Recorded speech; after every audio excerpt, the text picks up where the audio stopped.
ఇప్పుడు మొదలు కాబోతోంది దేశంలోని అతిపెద్ద విచారణ ఆప్కి అదాలత్లో మన రజత్ శర్మ గారితో.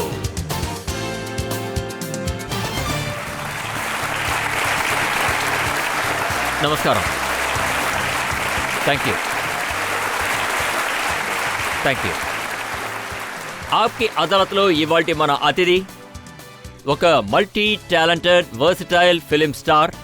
ఆయన మీద అన్ని రకాల అభిమానం చూపించారు. ఒక యాక్టర్గా, ఒక డైరెక్టర్గా. ఈయన పాటలు హిట్ అయ్యాయి. ఈయన రాసిన డైలాగ్స్ ప్రపంచవ్యాప్తంగా పాపులర్ అయ్యాయి. Please welcome performer, great artist Farhan Akhtar.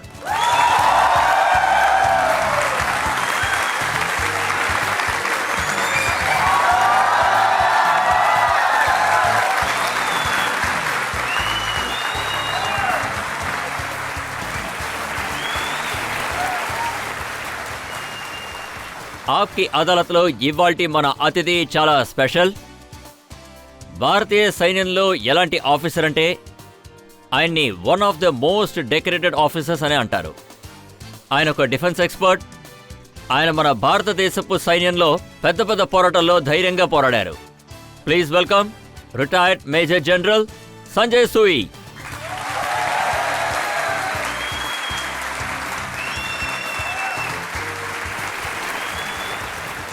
ఇప్పుడు విచారణ మొదలెట్టొచ్చు. సరే, మనం ఇవాల్టి కేసుని మొదలు పెడదాం. ఆప్కి అదాలత్లో మొదటి ఆరోపణ ఫర్హాన్ అఖ్తర్ గారి మీద. ఆప్కి అదాలత్లో ఫిల్మ్ స్టార్ ఫర్హాన్ అఖ్తర్ గారి మీదున్న ఆరోపణ, ఈయన ఒక డార్క్ హార్స్. ఫర్హాన్, నేను మీ చిన్నప్పటి విషయాలు తెలుసుకున్నాను. చెప్పండి. జావేద్ అఖ్తర్ గారు మీ నాన్నగారు. మీ ఇంప్రెషన్ ఏంటంటే మీరు చాలా సైలెంట్గా ఉంటారు, రూమ్లోనే కూర్చుంటారు, ఎవరితోనూ మాట్లాడరు, ఎవరితోనూ గొడవ పడరు. అవును. కానీ మీ చెల్లెలు ఏమన్నారంటే మీరు ఆవిడ మొహం మీద గుద్దుతారట. లేదు, ఒకసారి తన మీద తెలియక పడిపోయింది. ఎందుకంటే నేను సగం పార్సీగా ఉండడం వల్ల, సగం మావీరుడిగా ఉండడం వల్ల అలా జరిగిపోయింది. నేను ఎప్పుడూ నా ప్రపంచంలో ఒంటరిగానే ఉంటాను. నాకు కథ రాయడం అంటే ఒక ప్రత్యేకమైన ఇంట్రెస్ట్ ఉంది. స్కూల్ బస్లో వెళ్ళేటప్పుడు నా ఫ్రెండ్స్ దగ్గర చెప్తాను. అంటే బస్లో ఉండేటప్పుడు నా ఫ్రెండ్స్ దగ్గర చెప్తాను ఏంటంటే, నేను స్కూల్ నుంచి వచ్చేటప్పుడు నా దగ్గర ఒక ఫారిన్ కైట్ ఒకటి ఉంది, అది నేను బిల్డింగ్ పైన వెళ్ళి ఆ కైట్ని పట్టుకొని దూకుతానని చెప్తాను. ఇంకా ఆ కైట్ నన్ను స్కూల్ దాకా తీసుకొచ్చి వదిలేస్తుందంటాను. దాన్ని విన్నాక ఒక కుర్రాడు మేడపైకే వెళ్ళిపోయాడు. తర్వాత వాడు పేరెంట్సే వాడిని పట్టుకొని మళ్ళీ తీసుకొచ్చారు. సో ఇదంతా మా నాన్నగారికి తెలియదు. మీకు అబద్ధాలు ఆడటం అలవాట? అందరి దగ్గర అబద్ధాలు ఆడుతుంటారు. అవునవును, నేను ఎక్కువ అబద్ధాలు ఆడతాను. నాకు ఇప్పుడు ఆలోచిస్తే అనిపిస్తుంది, నా దగ్గర రకరకాలైన కథలున్నాయని తెలుస్తుంది. కానీ మా అమ్మ ఎప్పుడూ టెన్షన్గా ఉంటారు. ఎందుకంటే వాళ్ళు ఎప్పుడూ చెప్తారు నేను తక్కువగానే చదువుతాను. నేను కాలేజీకి వెళ్తానని బంక్ కొట్టేసి థియేటర్కి వెళ్ళిపోతాను. ఇంకా ట్యూషన్కి వెళ్తానని చెప్పేసి అది కూడా బంక్ కొట్టి క్రికెట్కి వెళ్ళిపోతా. ఇంకా ఒకరోజు నేను ఇంటికి వచ్చేటప్పుడు నేను ట్యూషన్కి వెళ్తానని చెప్పాను. అప్పుడు మా అమ్మకి ఏమనిపించిందంటే కుర్రాడు బాగా చదువుకుంటున్నాడు అని. మార్క్స్ మాత్రం రాలేదు. ఒకరోజు ఇంటికొచ్చేటప్పుడు నేను స్కూల్ బ్యాగ్ వేసుకుని ఉన్నాను. అంటే 2 గంటలు ట్యూషన్కి వెళ్ళొచ్చినట్టు, ఏదో టైర్డ్ అయిపోయి ఇంటికొచ్చినట్టు. నేనొచ్చి తలుపు తెరిస్తే మా అమ్మ ఎదురుకుండా కూర్చున్నారు. పక్కన చూస్తే మా ట్యూషన్ టీచర్ కూడా కూర్చున్నారు.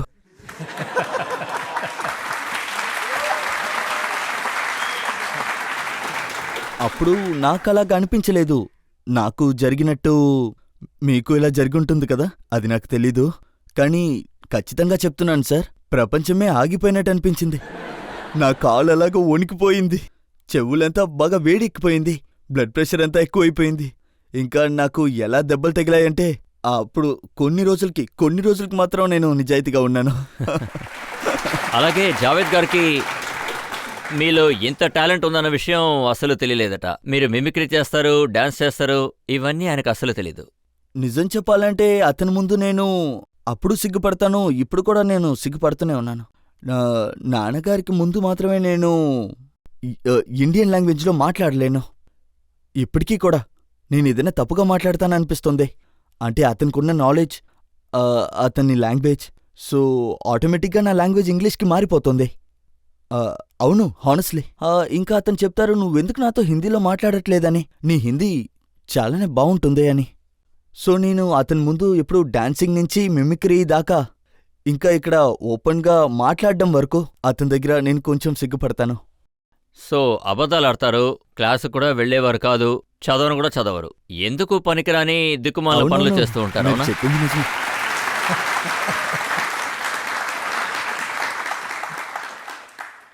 నేను పనికిరాని వాడిలో మొదటి స్థానంలో ఉన్నాను.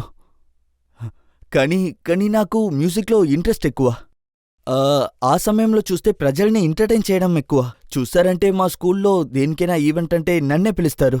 ఒకటి డాన్స్ చేయడానికి, లేక ఏదైనా పర్ఫామ్ చేయడానికి. తర్వాత పార్టీలో కూడా ఏదైనా ఫ్రెండ్స్ ఇంట్లో జరిగేటప్పుడు, ఫ్రెండ్స్ ఇంట్లో లేక ఏ చోట్ల జరిగినప్పటికీ పర్ఫామ్ చేయడానికి ఎప్పుడు నేను సిగ్గుపడను. సో అందులో అంతా నాకు ఇంట్రెస్ట్ చాలా ఎక్కువ. అందువల్ల నా ఫ్యామిలీకి చిన్నప్పుడు ఏమనిపించిందంటే వీడు అసలు ఏం చేస్తాడో లేదో కానీ సినిమాలో మాత్రం వచ్చేస్తాడని. అది వాళ్ళు అనుకున్నారు, అలాగే జరిగింది. అలాగే మీకు సినిమాల్లో అవకాశం దొరికినప్పుడు మీ 17వ ఏటప్పుడు మీరు అసిస్టెంట్ కెమెరామెన్గా చేరారు. అవును. కానీ అది చాలా పెద్ద సినిమా, యశ్ చోప్రా ప్రొడక్షన్స్ లో. తర్వాత శ్రీదేవి ఆర్టిస్ట్ అక్కడ ఉన్నారు, మీరు ఆవిడ్ని పడేశారు. సో శ్రీదేవి గారిని పడేయడానికి నేనెవరిని? కానీ అలాంటి ఒక సంఘటన జరిగింది. నేను అసిస్టెంట్ కెమెరామ్యాన్గా ఉండేవాడిని. మన్మోహన్ సింగ్ సార్ ఉండేవారు, మంజీ అని పిలుస్తారు. అతను యాష్ చోప్రా సార్ కెమెరామ్యాన్. అప్పుడు సెట్లో పనిచేసేట్టుగా ఏ ఒక స్ట్రక్చర్ పని ఉండదు అసలు. అప్పుడు నేను అతనికి 7వ 8వ అసిస్టెంట్ని.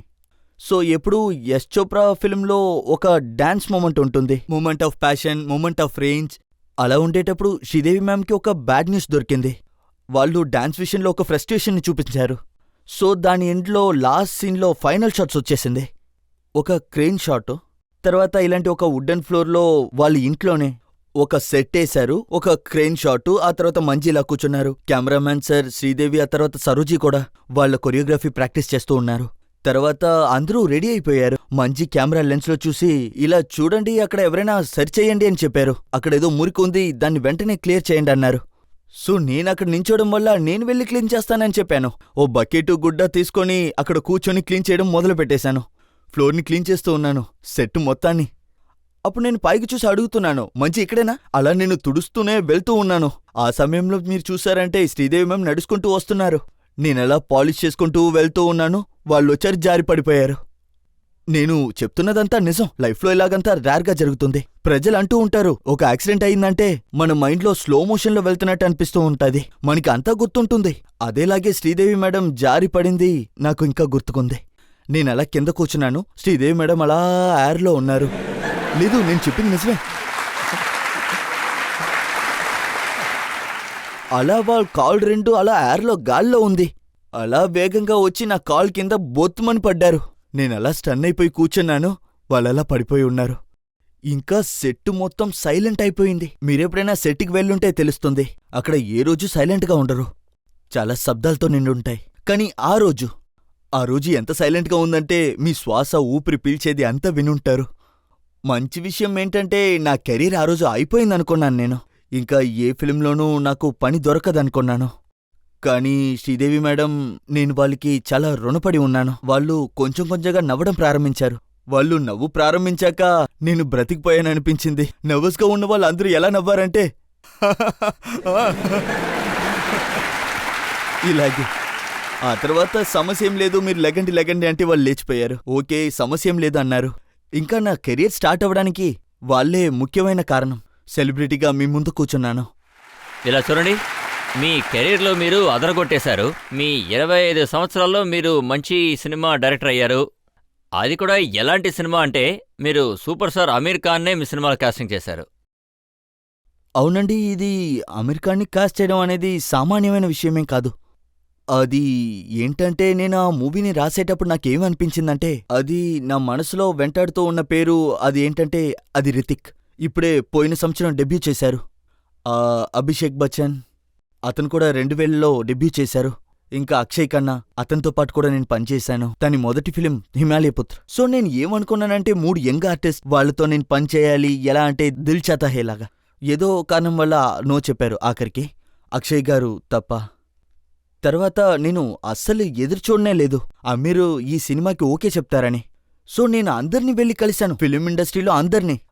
ఆ సమయంలో ఎవరైతే పనిచేస్తున్నారో నేను వాళ్ళ అందరి గుమ్మానికి ఎక్కాను. అందరూ ఏం చెప్పారంటే మల్టీ హీరో సినిమాలు చేయనని, ఆ కాలం అంతా 90s కాలంగా ఉండేది. లేట్ 90sలో లవ్ అంతా లవ్ ట్రయాంగిల్గా ఉండేది. అందరూ లవ్ ట్రయాంగిల్ చేయడానికి ఇష్టపడింది. ఒక అమ్మాయికి అబ్బాయి దొరుకుతాడు, ఒక అబ్బాయికి అమ్మాయి దొరుకుతాడు. అలాంటి సినిమా. సాడ్ సాంగ్స్ అంతా కూడా ఉంటుంది. సినిమాలో అందరికీ సింపతి దొరుకుతుంది. అందరూ దాన్ని ఆశించారు. సో నేను ఆఖరిలో అమీర్ కూడా నేను ఇదే విషయం చెప్పాను. నాకు వేరే చాయిసే లేకుండా మీ దగ్గరికి వచ్చానని. తర్వాత నేను అమీర్ దగ్గరికి వెళ్ళాను. అమీర్ నా కథను విన్నాడు. ఆ తర్వాత ఏం చెప్పాడంటే డైలాగ్స్ అంతా ఇంగ్లీష్లో ఉందేంటి అని అడిగాడు. ఆ తర్వాత ఏం చెప్పాడంటే స్క్రిప్ట్ నాకు బాగా నచ్చిందని చెప్పాడు. కానీ నువ్వు ఈ సినిమాని ఇంగ్లీష్లో తీయమని చెప్పాడు.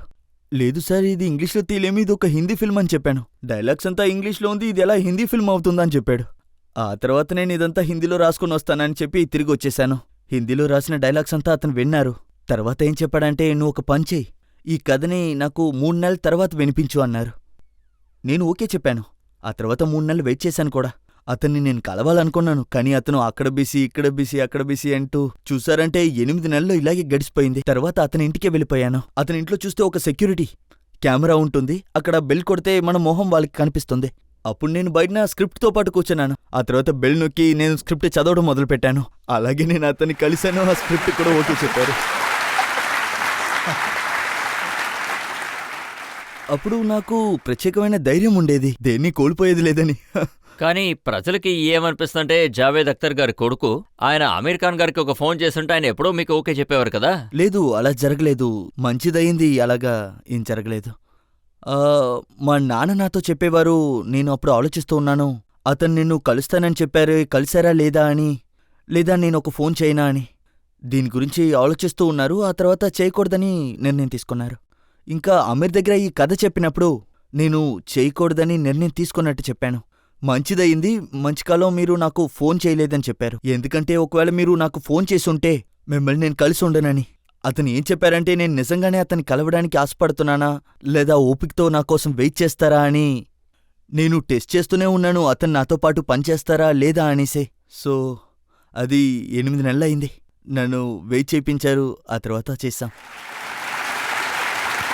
ఆ సినిమా నాకు బాగా గుర్తుంది. ఆ సినిమాలో చివరి క్షణంలో సైఫ్ అలీ ఖాన్ గారు నేను పనిచేయడం కుదరదని చెప్పారట. అవును, ఇది కూడా నిజమే. ఒక 10 రోజులు మాత్రమే ఉండేది. ఫస్ట్ డే షూటింగ్ స్టార్ట్ చేయడానికి ముందు నాకు సైఫ్ దగ్గర నుంచి ఒక ఫోన్ కాల్ వచ్చింది. నాకు చాలా మంచి ఫిల్మ్ ఒకటి దొరికింది, లవ్ ట్రయాంగిల్. నేను చెయ్యాలనుకుంటున్నాను. ఆ తర్వాత అందులో నా రోల్ బావుంటుందనుకుంటున్నా. ఆ సమయంలో చూసారంటే మా అందరి మనసు విరిగిపోయింది. మేమందరూ ఎక్సైటెడ్గా ఉన్నాం. ట్రైనింగ్స్ అయింది, రిహర్సల్ అయ్యింది, అన్నిటికీ సిద్ధంగా. ఒక ఎమర్జెన్సీ మీటింగ్ పిలిచారు. క్యాబినెట్ మీటింగ్ లాగా మాది కూడా మీటింగ్ జరిగింది. అది మా నాన్నగారి ఇంట్లో జరిగింది. సో రితీష్ మా పార్ట్నర్ ఉన్నారు, నేనున్నాను, మా నాన్నగారు ఉన్నారు, ఇంకా అమీర్ కూడా. అప్పుడు మేమందరూ ఆలోచిస్తూ ఉన్నాం, సైఫ్ ఇంకాసేపట్లో వచ్చేస్తారు, అతను ఇక్కడ వచ్చాక మనం అతనితో ఏం మాట్లాడదాం, ఈ సినిమాని ఎలా చెప్పి కన్విన్స్ చేయాలని. సో ఎలాగోలా ఆ రోజు ఈవినింగ్ అతన్ని ఒప్పుకొనేలా చేశాం మేము. అమీర్ నాకు చాలా బాగా గుర్తుంది. అమీర్ చెప్పారు, సైఫ్ దగ్గర నువ్వు మాత్రం ఈ ఫిల్మ్ చేయకపోతే నువ్వు లైఫ్లో పెద్ద తప్పు చేసినట్టే, నీ కెరీర్లో ఈ ఫిల్మ్ని వదిలేస్తే. తర్వాత ఎలాగోలా కన్విన్స్ అయ్యారు. Unfortunately I'm very very happy అతను ఒప్పుకొన్నాడు. అమీర్ కూడా నాతో చెప్పారు, సైఫ్ రావడానికి ముందు ఒకవేళ సైఫ్ ఈ మీటింగ్ తర్వాత కూడా ఈ మూవీ చేయనన్నారంటే ఈ రోల్ని చేయడానికి ఒకే ఒక అతను మాత్రమే ఉన్నారని. నేను ఎక్సైట్ అయిపోయాను. ఎవరో ఒకరున్నారు. నేనప్పుడు ఎవరని అడిగాను, నువ్వే అన్నారు. కానీ మీ ఓవర్ కాన్ఫిడెన్స్ ఉంది చూసారా, మీ ఓవర్ కాన్ఫిడెన్స్ గురించి అమితాబ్ బచ్చన్ గారు ఒక విషయం చెప్పారు. చెప్పండి. మీ 30వ ఏటప్పుడు మీరు ఒక సినిమా డైరెక్ట్ చేశారు. అవును. అమితాబ్ బచ్చన్ అందులో యాక్ట్ చేస్తున్నారు. అక్కడ ఎలా యాక్ట్ చేయాలనేది అమితాబ్ బచ్చన్ గారికి మీరు లేదు, నేర్పిస్తున్నారు. నేను అలా చెప్పలేదు. ఆయన ఏమన్నారంటే మా మాస్టర్ వచ్చేశారు, మాకు యాక్టింగ్ నేర్పిస్తారని అన్నారు. యాక్చువల్గా ఏం జరిగిందంటే నాకు ఆ విషయం చాలా బాగా గుర్తుంది. నేను ఒక రూమ్కి వెళ్ళింది నాకు బాగా గుర్తుంది. సో అతను వచ్చారు ఫస్ట్ డే. అప్పుడు చూసారంటే ఫస్ట్ డే షూటింగ్ అతనిదే. అది ఒక ఆర్మీ క్యాంప్కి చెందినదే. అక్కడే మేము షూట్ చేశాం. ఆ సమయంలో మీరు చూసారంటే నేను యంగ్గా ఉండేవాడిని. ఫస్ట్ టైం నేను ఒక ఆర్మీ లైఫ్ని అర్థం చేసుకుంటూ ఉండేవాడిని. సో ఇవన్నిటికీ సమాధానం మీకు జడ్జ్ సార్ చెప్తారు. అతను ఆ జీవితాన్ని గడిపారు. అక్కడ ఎలా ఒక క్లాక్ వర్క్గా జరుగుతుందంటే మన లిబర్టీని తీసుకోలేము. 2 నిమిషాలు ముందు వెనక అలాంటివి ఏమీ చేయలేం. సో అతను మా దగ్గర క్లియర్గా చెప్పారు, మీరు కంట్రోల్మెంట్కి కరెక్ట్ అయిన టైంకే రావాలి. మీ పని ఈ సమయం నుంచి ఈ సమయం దాకే వెళ్తుంది. ఆ తర్వాత ఈ సమయంలో మీరు కంట్రోల్మెంట్ నుంచి బయటికి వెళ్ళిపోవాలని కూడా చెప్పారు. కటర్ స్టాండ్ ఏ ఒక్క ముక్క కూడా ఉండకూడదన్నారు. ఆ సమయంలో నాకు ఎక్కువ స్ట్రెస్గా ఉండేది షూట్ సమయంలో. అంటే పని త్వరగా జరగాలి, సరిగ్గా జరగాలి, ఎందుకంటే మళ్ళా పర్మిషన్ తీసుకోవాలి. కంట్రోల్మెంట్ చోటు చూసారంటే చాలా రెస్ట్రిక్టెడ్ ఏరియా, అందువల్లే. సో ఆ రోజు ఏం జరిగిందంటే, అతను ఫస్ట్ డే అప్పుడు అతనికి చూసానంటే అతనికి బాగా టైం పట్టింది. ఆ తర్వాత నా సైడ్ నుంచి ఏమనిపించిందంటే, నాకు ప్రెషర్ ఉంది. ఒకవేళ అయ్యిందంటే అతను రూమ్కి వెళ్ళి నేను అతని దగ్గర అతనికి ఏదైనా ఎక్స్ప్లెయిన్ చెయ్యొచ్చని, లేదా సలహా ఏదైనా ఇద్దామని. సో ఈరోజు సాయంత్రమే నేను చేసి తీరాలి, లేక సెట్కి వెళ్ళాలి, పనంతా సరిగ్గా వెళ్తుందనుకున్నాను. కానీ అది ఒకవేళ నా ఎంతూసియాజం అయి ఉంటుంది. ఒకవేళ అతను అలా ఆలోచించుండొచ్చు. అంటే ఒక యంగ్ డైరెక్టర్ అతని దగ్గర వచ్చి చెప్తున్నారు, ఏదైనా ప్రాబ్లం ఉంటే మీతో మాట్లాడొచ్చని. అది తప్పయి ఉండొచ్చు. అది తర్వాతే నేను తెలుసుకున్నాను. ఒకవేళ తప్పుగా అనుకుని ఉంటారేమో. నేను క్షమాపణ కూడా అడిగాను ఫర్ దట్. టెన్షన్ దానివల్ల మాత్రం కాదు. నేను ఏం ఆశించానంటే, మేము ఏ పనైతే చేస్తున్నామో అది వీలైనంత త్వరగా చెయ్యాలనుకున్నాం, అంతే. అప్పుడు ఆయనతో పనిచేయడం చాలా ఈజీగా అనిపించిందా? చాలా ఈజీ. మన అందరికీ తెలుసు అతను చాలా ప్రొఫెషనల్ అనేసి. మేము ఒక సీన్ చేస్తూ ఉన్నాం. ఎవరైతే ఈ ఫిల్మ్ని చూసారో లక్ష్య, రితిక్ పైకి వెళ్ళి ఆ ఫ్లాగ్ని పాతేసి పైన చూసి షూట్ చేసేటప్పుడు టెలిస్కోప్లో అతను ఫైరింగ్ కమాండర్ ఆఫీసర్ ఒకళ్ళు ఉన్నారు, కర్నల్ సునీల్ దాంబ్లే. తర్వాత దాన్ని చూసి చాలా సంతోషపడ్డారు. సో అది ఒక early morning shot, sunrise shot. మేము లొకేషన్ వెళ్లేసరికి చాలా చీకటిగా ఉంది, ఎందుకంటే సెటప్ అంతా చీకట్లోనే చెయ్యాలి, ఎందుకంటే సూర్యోదయం వచ్చేటప్పుడే దాన్ని చెయ్యాలి. సో మేము అక్కడికి వెళ్ళింది ఒక చీకట్లో, ఒక సర్వీస్ లైట్ క్రూ పెట్టుకున్న దాన్ని పెట్టుకుని వెళ్ళాం.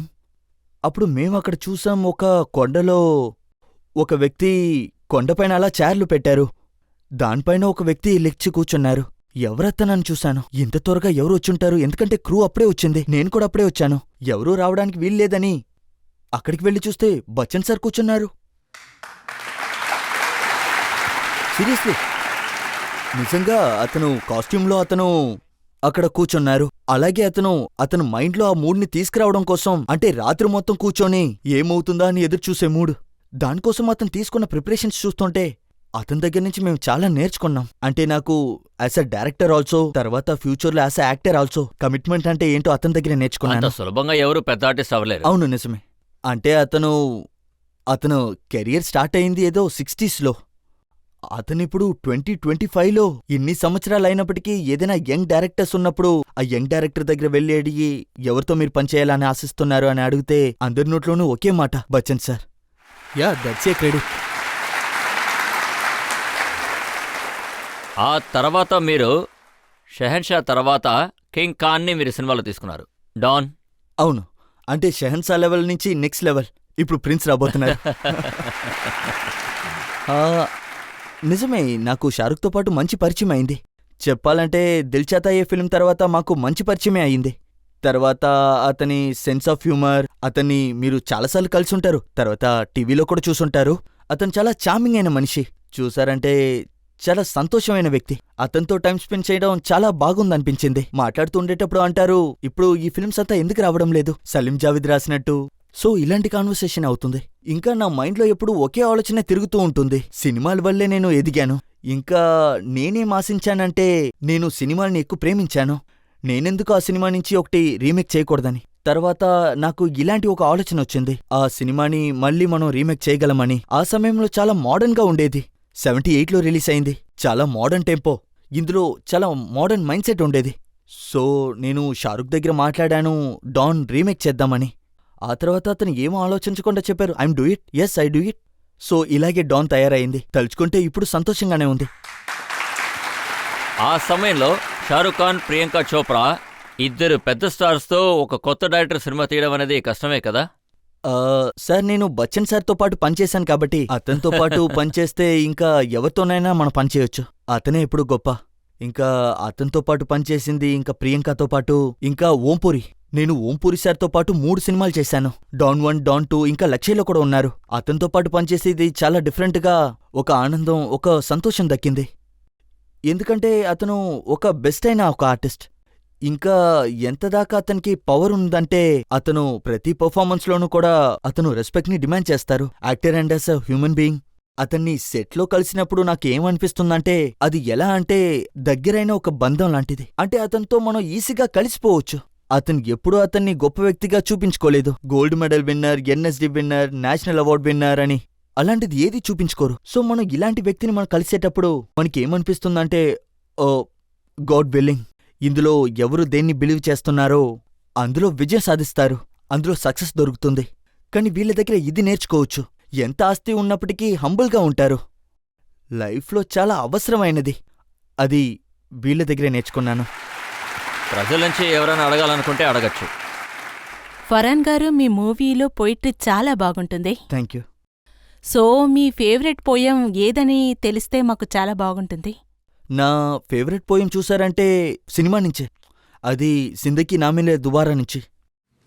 जब जब दर्द का बादल छाया, जब गम का साया लहराया, जब आंसू पलकों तक आया, जब ये तन्हा दिल घबराया, हमने दिल को ये समझाया, दिल आखिर तू क्यों रोता है, दुनिया में यूं ही होता है, ये जो गहरे सन्नाटे हैं वक्त ने सबको बांटे हैं, थोड़ा गम है सबका किस्सा, थोड़ी धूप है सबका हिस्सा.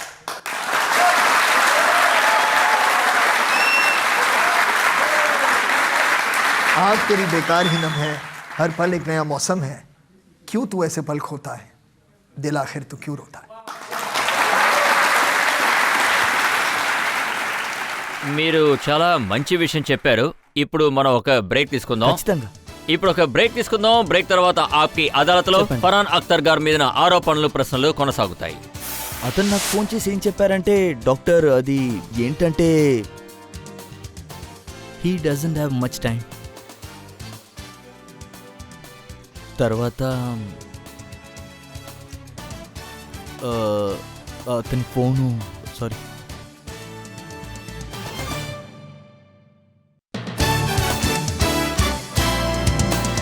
Welcome back. ఆప్కి అదాలత్లో ఇవాల్టి మన అతిథి producer, director, writer and actor Farhan Akhtar. ఆప్కి అదాలత్లో తర్వాత ఆరోపణ. ఆప్కి అదాలత్లో ఫిల్మ్ స్టార్ ఫరాన్ అఖ్తర్ గారి మీద ఆరోపణ. ఆయన పొరపాట్ల వల్ల అస్సలు నేర్చుకోలేదు. ఫరాన్, మనం లక్ష్ సినిమా గురించి మాట్లాడుకుందాం. మీరు చాలా కష్టపడ్డారు, ఎన్నో నెలలుగా లడాఖ్లోనే ఉండిపోయారు. అమితాబ్ బచ్చన్ గారు టైం కూడా వేస్ట్ చేశారు, కానీ ఆ సినిమా ఆడలేదు. అది ఏంటంటే, మేము ఏమనుకున్నామంటే, ఈ సినిమా బాక్స్ ఆఫీస్లో ఎలా కలెక్షన్ తీసుకోవాలంటే అలా బిజినెస్ అవ్వలేదని చెప్పాలి. అప్పుడు రజిత్ సార్, నేను ఏం చెప్పాలో తెలియడం లేదు, నాకు హృదయం విరిగినట్టుగా ఉంది. అంటే చిన్నప్పటి నుంచి మనకి చెప్తూ ఉండేవారు, నిజాయితీగా కష్టపడి ఎదగాలి, మన కష్టపడి పనిచేస్తే దాని ఫలితం ఎప్పుడూ బానే ఉంటుంది అని. నేను ఏమంటున్నానంటే, మనకి అలాంటి ఒక విషయం ఎప్పుడూ జరగలేదనే. అయినప్పటికీ ఇది ఎప్పుడూ ప్రపంచం అవడం వల్ల మనం మననే కొంచెం సరిదిద్దుతూ వెళ్తూ ఉండాలి, ముందుకు సాగాలి. సో అలా జరిగిందనమాట. కానీ ఇది నా మనసులో చాలా ఏళ్ళగా ఉంది. ఆ ఫిలిం షూటింగ్ మేము చేసింది ఐఎంఐలో 2003లో. 2004లో సినిమా రిలీజ్ అయింది. 2017లో నేను డెహ్రాడూన్కి వెళ్ళాను. అక్కడ నా మ్యూజిక్ కాన్సర్ట్ ఒకటి జరిగింది. ఆ తర్వాత నేను ఇంచుమించుగా 17 సంవత్సరాల గ్యాప్లో డెహ్రాడూన్కి మళ్ళీ వెళ్తున్నాను. అప్పుడు నేను ఐఎంఐకి కాంటాక్ట్ చేస్తూ చెప్తూ ఉన్నాను, నేను డెహ్రాడూన్కి వస్తున్నాను, నేను ఐఎంఐని విజిట్ చేయాలనుకుంటున్నాను. అక్కడ నేను షూటింగ్ ఆల్రెడీ చేశాను, అక్కడ ఉన్న మనుషులు నేను చూడాలని చెప్పాను, మళ్ళీ ఆ లొకేషన్ చూడాలని చెప్పాను. అప్పుడు వాళ్ళు మమ్మల్ని చాలా ప్రేమతో ఆహ్వానించారు, మాకు ఆ చోటు మొత్తం తిరిగి చూపించారు. ఇంకా ఒక కొత్త మెస్ ఏర్పడింది, విక్రమ్ బద్రా మెస్. మమ్మల్ని అక్కడ పిలిచారు. ఇంకా అక్కడ ఉన్న క్యాడెట్స్ అందరూ ఒకటిగా చేరారు. అక్కడ 400 నుంచి 500 మంది ఉంటారు. ఇంకా వాళ్ళు మమ్మల్ని అడిగారు, ఏదైనా 2 మాటలు మాట్లాడొచ్చు కదా అని. అప్పుడు నేను వాళ్ళతో చెప్పాను, నేను చేసిన లక్షయ్ మూవీ ఇక్కడే. ఎందుకోసం చేశానంటే, ఎందుకంటే మా నాన్న, అతను 2000 లేక 2001లో కార్గిల్కి వెళ్లారు. ఇంకా అక్కడ ఫాలింగ్ సోల్జర్ కార్గిల్ మెమోరియల్లో అక్కడ బొకేని పెట్టి మర్యాద చెందించారు. తర్వాత అక్కడ మేము ఒక హై ర్యాంక్ ఆఫీసర్ని కలిశాం. అతను మా నాన్న దగ్గర ఏం చెప్పారంటే, మీరు చూస్తున్నారు కదా అమిత్ సార్, ప్రపంచమంతా సొసైటీలో ప్రజలు ఇండియన్ ఆర్మీని ఎక్కువ పొగుడుతున్నారు. మేము అసాధ్యమైన ఒక విషయాన్ని సాధించామని ప్రజలు చెప్తున్నారు. అంటే soldiers are fighting in uphill which is very very difficult. అయినప్పటికీ అది అంటే మిషన్ని నెరవేరించాలని. కానీ ఈ పొగడదల తర్వాత కూడా ఆఫీసర్స్ లెక్కలేమో, యంగ్స్టర్స్లో ఆఫీసర్స్ లెక్కలు చూశారంటే అది ఏలేలగా తగ్గుతూనే వస్తుంది. అంటే ప్రజలకి కెరీర్ ఆప్షన్ కొంచెం తగ్గుతూనే ఉంటుంది. అప్పుడు మా నాన్నగారు ఏం చెప్పారంటే, కుర్రాల్ని అమ్మాయిల్ని ఇన్స్పైర్ చేయడం కోసం ఒక సినిమాకి కథ రాయబోతున్నానని. అప్పుడు అతను లక్ష్య కథ రాశారు. ఆ సినిమా కథ చూసి చాలా ఇన్స్పైర్ అయ్యాను. స్క్రిప్ట్ రాసిన తర్వాత ఆ స్క్రిప్ట్ని చదివాను. తర్వాత సినిమా తీశాను. ఆ తర్వాత మీరు చెప్పినట్టు బాక్సాఫీస్లో ఏం జరగాలో అది జరిగింది. నేనక్కడ ఉన్నప్పుడు ఈ కథని చెప్పాను. అప్పుడు అక్కడ మేజర్ సార్ ఉన్నారు. అప్పుడు అతను మైక్ని చేతిలోకి తీసుకొని, స్వరణ్ సార్ మీకు ఒకటి చూపించాలనుకుంటున్నానన్నారు. తర్వాత ఒక క్యాడెట్ని పిలిచి మాట్లాడారు. అంటే నాకొక విషయం చెప్పండి, మీలో ఇక్కడ వచ్చిన వాళ్ళలో ఎవరెవరంతా ఒక లిస్ట్ తీసుకున్నారు. లక్ష్య సినిమా చూసిన తర్వాత ఎవరెవరంతా ఇక్కడికొచ్చారని అడిగారు. తర్వాత ఇంచుమించుగా 60% ప్రజలు చేతులెత్తారు. మేము లక్ష్య చూసుకునే ఇక్కడికొచ్చాము.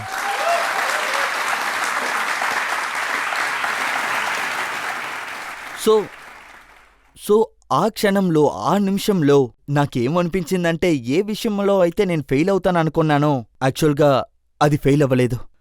తర్వాత దీన్ని కూడా నేను గుర్తించాను. అంటే ఫిల్మ్ ఇండస్ట్రీలో ఉండడం వల్ల మేమందరూ కలిసే ఉంటామని. ముంబైలో ఉన్నాం. సో వాళ్ళు మాట్లాడే మాటలంతా బాక్సాఫీస్ గురించే ఉంటుంది, బిజినెస్ గురించే ఉంటుంది. సో ఒక్కోసారి మేము దీన్ని మర్చిపోతూ ఉంటాం. ఈ సినిమా తాలూకా ఎఫెక్ట్ అనేది ఒకటి ఉందే, అది ఈ సొసైటీలో తిరుగుతూ ఉంటుందని. అది ఎలాగా, ఎంత డీప్గా దాన్ని ప్రతిసారి వాళ్ళకి ఇన్ఫ్లుయెన్స్ చేస్తూనే ఉంటుంది. సో ఇది నాకు ఒక రిమైండర్ అనేసే నేను చెప్తూ ఉంటాను. తర్వాత నేను ఇకపై నేను ఏ పని చేసినప్పటికీ ఇందులో మాత్రం నేను ఇరుక్కోకూడదు అనుకుంటాను. ఈ వీకెండ్ కలెక్షన్ ఏంటి, నేను బాగా పనిచేయాలి, నా స్క్రిప్ట్ గురించి నేనే నిర్ణయం తీసుకోవాలి. దీనికని ఆడియన్స్ ఉన్నారు. ఈరోజు కాకపోతే రేపు గాని ఎల్లుండి గాని వచ్చేస్తారు. చూడండి, నార్మలీ ఫిల్మ్ ఇండస్ట్రీలో ఇలాగే అనుకుంటూ ఉంటారు. కమర్షియల్గా సక్సెస్ అవ్వలేదు, డబ్బులు సంపాదించలేదంటే చెప్పండి. అలాంటప్పుడు అలాంటి సినిమాల్లో మనం చేయి పెట్టకూడదని అంటూ ఉంటారు. కానీ మీరు మళ్ళీ లడాఖ్కి వెళ్ళిపోయారు.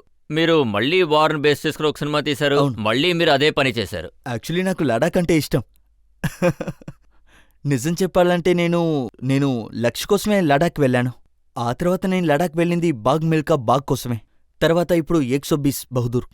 ఇంకా ఈ కథలు ఎలాంటిదంటే, దీని గురించి మేము ఎప్పుడూ ఆలోచించము. ఒకవేళ ఈ షూట్ని చంద్రుడిలో తీయాలంటే మేము నిజంగా వెళ్ళిపోతాం అక్కడికి. నేను చెప్పేది నిజం. ఎందుకంటే ప్రజలు వాళ్ళు ఎలాంటి వాళ్ళంటే చాలా ధైర్యవంతులు. అంటే వాళ్ళు దేన్ని సాధించి గెలిచారు, వాళ్ళు ఎలాగంత పోరాడారు, వాళ్ళు ధైర్యమేంటి, వాళ్ళు మమ్మల్ని ఒక ఆర్టిస్ట్లా క్యారీ చేశారు. అది 1962లో జరిగి ఉండొచ్చు, కానీ దాని ఫీలింగ్, ప్యాషన్, ఎనర్జీ, ఆ స్క్రిప్ట్, కథ వినేటప్పుడు అది మనలో ఆటోమేటిక్గా వచ్చేస్తుంది. అందువల్ల మనకేమనిపిస్తుందంటే, ఎక్కడికి వెళ్ళినప్పటికీ, అంటే -10లో షూట్ చేయాలన్నప్పటికీ నాకు నో ప్రాబ్లం. అదేంటంటే పొద్దున్నే నేను లెగాలనుకున్నప్పటికీ 2-3 గంటలకి లొకేషన్కి వెళ్ళాలన్నా సరే ఏ ఇబ్బంది లేదు. మేము దాని గురించి అంతా ఆలోచించము. సో నాకు చాలా సంతోషంగా ఉంది నేను ఈ సినిమా తీసినందుకు. ఈ కథ చాలా ఏళ్ళకి ముందుగానే తీసి ఉండాలి, కానీ ఈ సినిమాని నేను ఈ సమయంలో తీశాను. నేను గర్వపడుతున్నాను. 7 సంవత్సరాల క్రితం హకీకత్ అనే ఒక సినిమా తీశారు. అవును. అది కూడా ఇదే సినరీ లెవెల్లో ఉంది, కానీ వాళ్ళేమీ స్పెసిఫై చేయలేదు. అవును, అప్పుడు స్పెసిఫై చేయలేదు. కానీ దాని ఇన్స్పిరేషన్ మీరు చూసారంటే, అది నాకు తెలిసి అది 94 95 అనుకుంటా. అప్పుడే రిలీజ్ అయి ఉంటుంది. అప్పుడు ఇండియా చైనా వార్ జరుగుతూ ఉండేది. అంటే ఆ వార్ జరిగేటప్పుడు మనం గెలవలేకపోయాం. ఆ సమయంలో మీరు మారల్ని చూసారంటే మనం మారల్లో డౌన్ అయిపోయి ఉన్నాం. సో అతను ఏం చెప్పారంటే, మనం ఇలాంటి ఒక సినిమా తీద్దాం. ఈ పాట అందులో ఉండేది, మేరే వతన్ కే లోగో జరా ఆకో మే బర్లో పానీ. ఇది మన దేశానికే ఒక షౌరవ్ లాంటిది. లిఫ్ట్ చేయడం. మన దేశాన్ని లిఫ్ట్ చేయడం కోసం తీసాం ఈ పాట. ఇంక సినిమా తీసుకున్నాం. చెప్పాలంటే చాలా మంచి సినిమాయే. మరి మీరెందుకు తీశారు? సార్ అది నిజంగానే మంచి సినిమా. అది ఒక డిఫరెంట్ పీరియడ్లోనే తీశారని లేదు చెప్పాలి. లేదు, నేనెందుకు చెప్పండి. అడుగుతానంటే, ఆపరేషన్ సింధూర్ గురించి తీసుండొచ్చు, మనం అందులో గెలిచాం. కానీ 62 వార్లో మనం ఓడిపోయాం. దాన్ని బేస్ చేసుకుని ఎందుకని సినిమా? కానీ సార్ 62 వార్లో చెప్పాలంటే మన అతిపెద్ద విజయం ఈ బ్యాటిలే. సో ఇది చాలా ముఖ్యమైన విషయం. అంటే ఇలాంటి ఓ పరిస్థితిలో కూడా, అంటే అది ఆ సమయంలో ఇండియా అన్నిట్లోనూ ఓడిపోతున్నప్పటికీ అలాంటి ఒక చోటు ఉండేది. ఆ చోట్లో మనం వాళ్ళని ఓడించలేకపోయాం. అక్కడ ఓ పోస్ట్ ఉండేది, అది వాళ్ళు కోల్పోలేదు. అందులో మనకి దేశం గురించి ఒక ఆలోచన వచ్చేది. లైఫ్లో విషయాలు ఈ వార్ గురించి మాత్రమే కాదు, మన జీవితం కూడా అందులో కలిసి ఉందని. మీ లైఫ్లో కూడా ఇలా జరుగుతూ ఉంటుంది. కొన్ని సందర్భాల్లో మీ లైఫ్లో కూడా ఇలాంటి సంఘటనలు జరుగుతాయి. అందులో మీరు బోల్డ్ సార్లు ఓడిపోయి ఉంటారు. కానీ ఒకసారి మీరు శేతాన్ సింగ్ లాగా, ఇంకా 120 జవాన్ లాగా మీ లోపల ధైర్యం మాత్రం ఉండుంటే, వాళ్ళు ఎలాంటి వాళ్ళైనప్పటికీ కూడా మీరు అందరూ ఒకటిగా కలిసి వాళ్ళతో పోరాడి మీరు గెలవగలరు. అది ఒక ఇన్స్పిరేషన్ సార్. అవును, కానీ మీ ప్రమోషన్ చూసిన తర్వాత నాకేమనిపించిందంటే, మన 120 మా వీరులు దాదాపు 3000 చైనీస్ వాళ్ళని ఓడించారు. నిజమే దీన్ని ప్రజలు అసలు ఎలా నమ్ముతారు? సార్, ఇదే యాక్చువల్లీ మా నాన్నగారు చెప్తూ ఉంటారు. ఇది ఈ ట్రూత్లో, నిజంలోనూ ఇంకా ఫిక్షన్లోనూ, ఫ్రిక్షన్లో చూసారంటే మీరు జస్టిఫై చేసే తీరాలి. ఒకవేళ నేను కథ రాసినా నేనేమంటానంటే ఇక్కడి నుంచి మనిషి దూకాడని, ఓ కుర్రాడు 15 అంతస్తులో డాబాపై నుంచి దూకాడని, కింద పడినప్పుడు వాడికి ఒక చిన్న స్క్రాచే, దాన్ని వాడు పట్టించుకోకుండా వెళ్ళిపోతూ ఉన్నాడు. సినిమాలు చూస్తే అందరూ ఏమంటారు, ఒక వ్యక్తి 15 అంతస్తులో డాబాపై నుంచి దూకి వాడికి ఏం కాకపోతే. కానీ ఈ వార్తని మాత్రం మీరు న్యూస్ పేపర్లో విన్నారంటే, ఒకడు 15 అంతస్తుల డాబా నుంచి కింద దూకి వాడికి ఏం కాలేదు అన్నప్పుడు మీరు నమ్ముతారు. Truth allows you to do thing, reflection does not allowed. So ఈ కథలో జరిగింది అది ఏదైతే నిజంగా ఉందో అది మీరు నమ్మలేరు. ఇది రైటర్ వల్ల రాయడం కుదరదు. వీళ్ళు ఏం చేశారని, వాళ్ళు ఎలా గెలిచారు, వాళ్ళు ఎలా మిగతా సోల్జర్స్కి, మిగతా ఆర్మ్ ఫోర్సెస్కి, ఇంకా మన సొసైటీకి ఎలా తెలిసింది, ఎలా తెలియవచ్చిందనేసి ఈ విషయాలన్నీ చాలా అద్భుతమైనది. ఇంకా నేను ఈ జాయ్ ఆఫ్ డిస్కవరీని ఆడియన్స్ కోసం ఇవ్వబోతున్నాను. వాళ్ళు సినిమా చూసారంటే ఏం జరుగుంటుందో వాళ్ళు ఊహించగలరని. మీరు చెప్పింది నిజమే, నమ్మడం కొంచెం కష్టమే. ఒక సినిమాలో ఇలా చూపిస్తే ఒక ప్లేన్ క్రాష్ అయింది, అందులో ఉన్న 262 మందిలో ఒకళ్ళు మాత్రమే ప్రాణాలతో అవును వచ్చారు. నిజమే. ఇప్పుడు రీసెంట్ గా జరిగింది. ఒకవేళ దీన్ని సినిమాలో చూపించాలంటే ఇది ఎలా జరిగిందని అడుగుతారు. కానీ జరుగుతుంది. రియల్ లైఫ్ లో చూసారంటే చాలా విషయాలు జరుగుతాయి, కానీ అది లాజికల్ గా ఉండదు. సో 1962లో ఇలాంటిదే ఒకటి జరిగింది. కానీ ఈ సినిమాల గురించి కొన్ని కాంట్రవర్సీస్ కూడా వచ్చాయి. యాదవ్ మహాసభ ప్రజలు ఏమంటున్నారంటే, మీరు అహీ రెజిమెంట్ ని సరిగా చూపించలేదు, మీ ఫోకస్ అంతా పూర్తిగా మేజర్ శైతాన్ సింగ్ గారి మీదే ఉండింది. ఒకవేళ నేను మేజర్ సైతాన్ సింగ్ బాటీ మీద అలాగే ఫోకస్ చేసి నేను సినిమా తీసుంటే, నేను టైటిల్ సైతాన్ సింగ్ అనిసే పెట్టుంటాను. అది నాకు చాలా ఈజీ అయిన ఒక పని. ఇందులో కాంట్రవర్సీ ఉంటుండదు. ఊరికే సైతాన్ సింగ్ ఫిల్మ్నే వాళ్ళు చేశారు అని. కానీ ఈ సినిమా ఫుల్ కంపెనీ గురించి. దానికి మేము పెట్టిన పేరు 110 బౌదూర్. ఎందుకంటే మిగతా వాళ్ళకి కూడా ఇందులో ఒక చోటు ఉంది ఆ బ్యాటిల్లో గెలిచినందువల్ల. ఖచ్చితంగా వాళ్ళకి కూడా దాంట్లో ఈక్వల్ రైట్స్ ఉంది. ఇంకా ఈ మధ్యలో వచ్చిన ఒక ట్రైలర్ ఇప్పుడే వచ్చింది. అందులో ఒక క్యారెక్టర్ ఏమంటాదంటే, మేము అహిర్ ప్రేమగా అడిగితే ప్రాణాన్ని ఇస్తాం, కానీ దేశానికి వచ్చేస్తే ఒకరిని కాదు 100 మంది ప్రాణాన్నైనా తీస్తాం. అలాంటి ఒక డైలాగ్. సో ఒక కుర్రాడున్నాడు. అంటే వాడు నన్ను చాలా కాలంగా ట్రోల్ చేస్తూ వచ్చాడు. వాడేమన్నాడంటే, మీరు హీరో గురించి ఏం చెప్పలేదు, హీరో గురించి మాత్రం ఎందుకు మీరు పేరెత్తట్లేదని. నిన్న వాడి దగ్గర నుంచి ఒక మెసేజ్ వచ్చింది ట్రైలర్ తర్వాత. వాడు, ఫరాన్ సార్ మీరు మాత్రం ఈ ట్రైలర్లో డైలాగ్ని వేసుంటే అనవసరంగా ప్రొటెస్ట్ జరిగి ఉండదు కదా అన్నాడు. ఇప్పుడు నేను మీతో ఒక మంచి విషయం షేర్ చేసుకోవాలనుకుంటున్నాను. అంటే మన judge retired major general Sanjay Suri గారు. ఈయన కుమావు రెజిమెంట్. ఖచ్చితంగా. థ్యాంక్ యూ సార్, మీరు ఈ సినిమా గురించి, ఈ సినిమా ఫీల్డ్ గురించి ఏదైనా చెప్పాలనుకుంటున్నారా? ఖచ్చితంగా. మీరిప్పుడు మాట్లాడేటప్పుడు నాకు ఒళ్ళంతా అయోమయంగా అవుతుంది. నేను కమిషనర్ అయిన తర్వాత సెంటర్కు వెళ్ళాను. అప్పుడు మేజర్ సైతాన్ సింగ్, అతని కథ, అతని బ్యాటల్ కథ, అక్కడ అతని రేడియో సెట్ ఉండేది, హెల్మెట్ ఉంది, అంతేకాకుండా డైరీ ఉంది. అదంతా చూసేటప్పుడు మా అందరికీ చాలా మోటివేషన్గా ఉండేది. తర్వాత మీరీరోజు తీసిన సినిమా నిజంగా నా కంపెనీలో, నా బటాలియన్లో 50% వెళ్ళింది. తర్వాత నేను కూడా వెళ్ళాను. ఆ చోటుకు వెళ్ళేటప్పుడు అక్కడేం దొరుకుతుందో అదే మేమందరూ తింటాం. తర్వాత అందరూ కలిసి చోలా రొట్టి కూడా తినేవాళ్ళు. అది చాలా విచిత్రమైన కథ, చాలా అద్భుతమైన కథ. చూసారంటే తన కుటుంబాన్ని కూడా మర్చిపోయి, రాజ్యం, అతని కల్చర్, అతని పూర్వీకుల గురించి ప్రాణం కూడా ఇవ్వడానికి సిద్ధంగా ఉండేవాళ్ళు. అటువంటి వాళ్ళు ఇప్పుడుండే కాలానికి ఇటువంటి సినిమా అవసరం. Thank you sir. చూసారా, మేజర్ గారి దగ్గర నుంచి మీకు ఎంత పెద్ద సర్టిఫికెట్ వచ్చింది. దీనికన్నా ఇంకేం కావాలి? లేదు, ఇప్పుడు నాకు కొంచెం రిలాక్స్ గానే అనిపిస్తుంది. అతను రూలింగ్ బాగుంది. పబ్లిక్ నుంచి ఎవరైనా ప్రశ్న అడగచ్చు? 20 సంవత్సరాలకు ముందు లక్ష్య అనే ఒక మూవీ వచ్చింది కదా, ఆ షూటింగ్ ని మీరు లడఖ్లోనే కదా చేశారు. తర్వాత ఇంకో మూవీ వస్తుంది, ఎక్సోబీస్ బహాదూర్. ఇప్పుడు ఆ షూటింగ్ కూడా లడాఖ్లోనే జరుగుతుంది. సో నేనేం అడగాలనుకుంటున్నానంటే, అప్పటికి ఇప్పటికీ లడాఖ్లో ఏమైనా డిఫరెంట్ ఉందా? అవును, చాలా డిఫరెన్స్ ఉన్నాయి. అంటే ఇన్ఫ్రాస్ట్రక్చర్లో చాలా డిఫరెన్స్ ఉంది. మేము లడాఖ్కి లక్ష్య షూటింగ్కి వెళ్ళినప్పుడు అక్కడ ఏ ఒక్క మొబైల్లోనూ కూడా సిగ్నల్ అనేది ఉండదు. మేమందరం షూటింగ్ తర్వాత ఒక లైన్లో నించోవాలి. హోటల్ బయటన ఒక పీసీఓ ఉండేది, అక్కడి నుంచే మేము ఇంటికి కాల్ చేయాలి. బచ్చన్ సార్ దగ్గర మాత్రమే శాటిలైట్ ఫోన్ ఒకటి ఉండేది, అతను మాట్లాడతారు. కానీ అక్కడ చూసారంటే ఇన్ఫ్రాస్ట్రక్చర్ బాగా డెవలప్ అయింది. ఇప్పుడు అక్కడ ఉన్న రోడ్స్, కనెక్టివిటీ చాలా బాగా డెవలప్ అయింది. ఒకే ఒక విషయం మాత్రం, అది అప్పుడైనా సరే ఇప్పుడైనా సరే సేమ్ టు సేమ్గానే ఉంది. అది లడాక్ ప్రజల తాలూకా హాస్పిటాలిటీ, అది సేమ్గానే ఉంది. అది చెప్పే తీరాలి.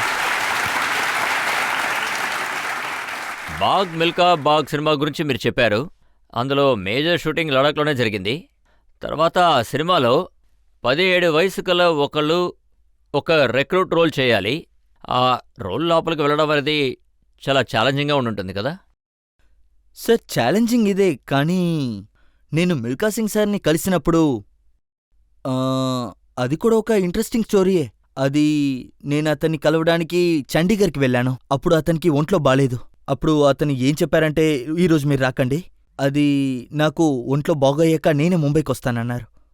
తర్వాత నేను నా ప్రాక్టీస్లోకి వెళ్ళిపోయాను. నేను ప్రతిరోజు ఒక 8 నెలల దాకా పొద్దునప్పుడు 4 గంటలకల్లా లేచిపోతాను. ముంబైలో ఒక చోటు ఉంది, ప్రియదర్శిని పార్క్. అందులో 400 మీటర్ ట్రాక్ ఉంది. అక్కడ 5 గంటలకి చేరుకుంటాను. అక్కడ 5 గంటల నుంచి 8 గంటల దాకా ప్రతిరోజు 8 నుంచి ట్రాక్ అండ్ ఫీల్డ్కి ట్రైనింగ్ చేశాను. సో నేను ఒకరోజు అక్కడ ట్రైనింగ్ చేస్తూ ఉన్నాను. ఆ సమయంలో సడన్గా అంటే ఒక శబ్దం వచ్చింది.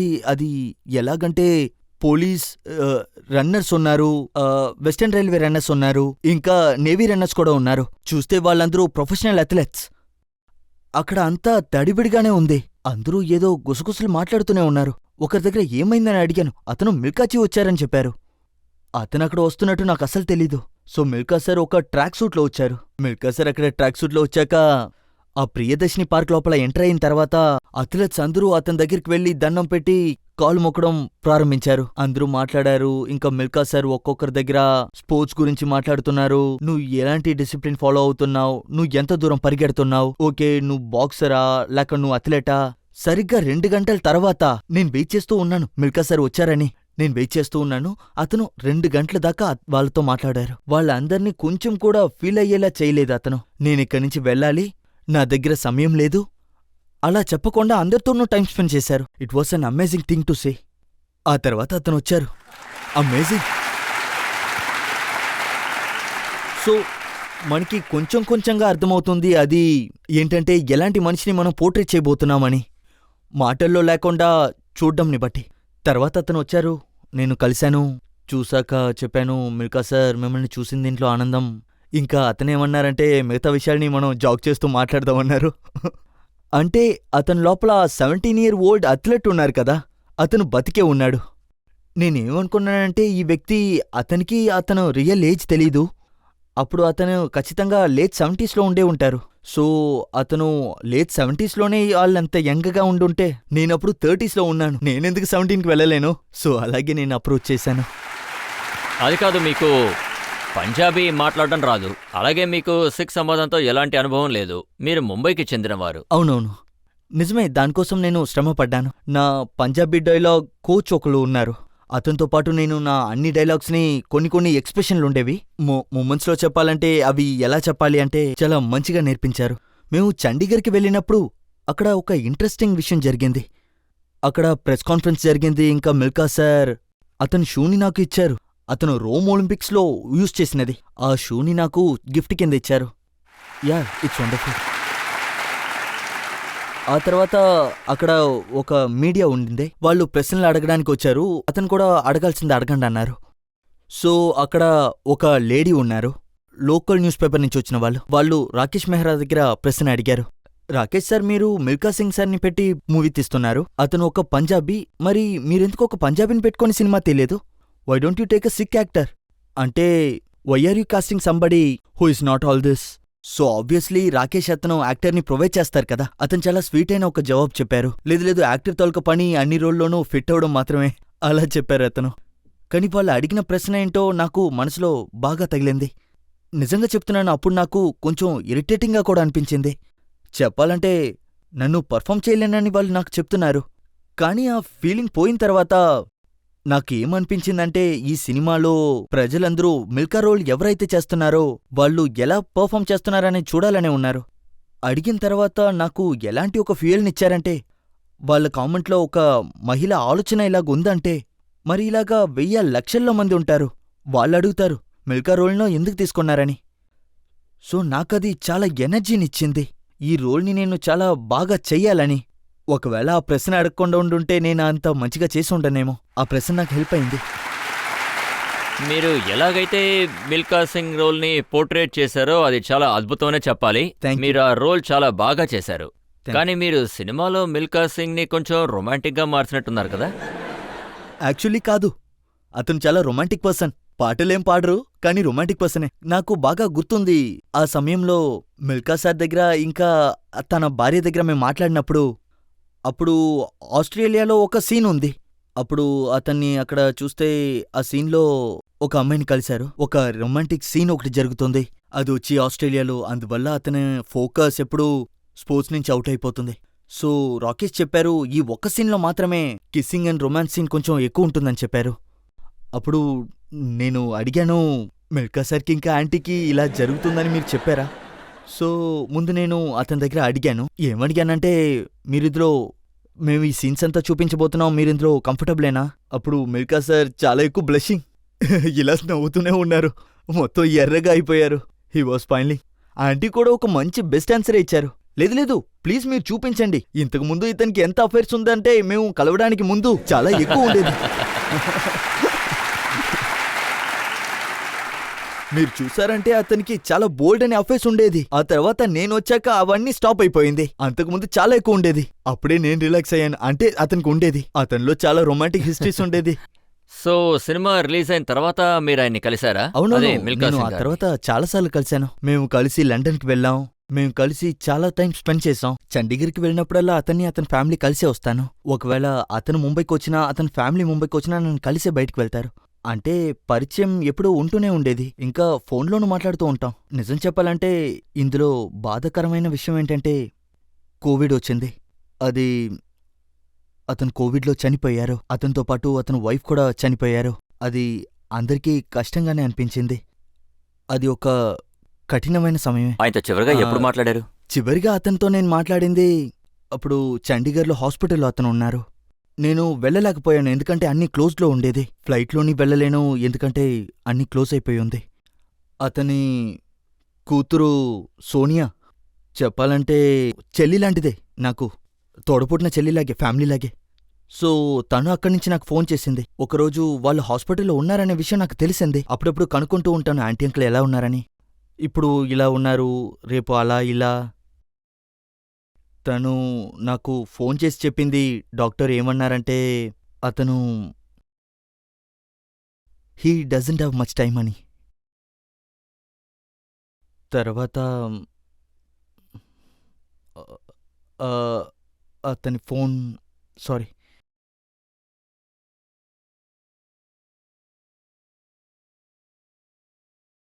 తను అతనికి ఫోన్ ఇచ్చింది. తను అతను చెవిలో ఫోన్ పెడతానంది. మీరేదైనా చెప్పాలనుకుంటే, గుడ్ బై చెప్పాలంటే మీరు ఇప్పుడే చెప్పేయండి. సో అదే last time I told him I love him really. I'm very sorry, నేను అక్కడికి రాలేకపోయాను. పరిస్థితి అలాంటిది. ఏం అది చేయగలను? అలాంటి ఒక సమయం, ఎందుకంటే కోవిడ్ టైంలో ఎవరూ ఎక్కడికి బయటికి వెళ్ళలేరు. అవును, అలాగే మేము మీ బాధని అర్థం చేసుకోగలం. సినిమా చేసేటప్పుడు మీకు ఆయనతో ఒక ఎమోషనల్ బాండింగ్ ఏర్పడి ఉంటుంది కదా. అవును సార్, అది నిజమే. నేను ఐఎమ్ హానెస్ట్గా చెప్తున్నాను. నేను absolutely I love my father, I respect my father. కానీ అతనికి మించి కూడా నా లైఫ్లో చాలామంది వస్తూ వెళ్తూ ఉంటారు. నా ఫాదర్ ఫిగర్ లాంటి వాళ్ళు మన లైఫ్లోకి వస్తారు. అండ్ డెఫినెట్లీ మిల్కా సార్ ఒక తండ్రి లాంటి అతనే, ఆఫ్టర్ మై ఫాదర్. అలాంటి ఒక అతనే. ఇప్పుడు మనం ఒక బ్రేక్ తీసుకుందాం. బ్రేక్ తర్వాత ఆప్కి అదాలత్లో ఫరాన్ అఖ్తర్ గారి మీద ఆరోపణలు ప్రశ్నలు కొనసాగుతాయి.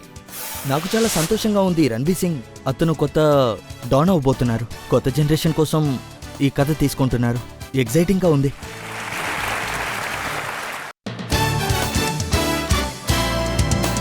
Welcome back. ఆప్కి అదాలత్లో ఇవాల్టి మన అతిథి ఫిలిం స్టార్ ఫరాన్ అఖ్తర్.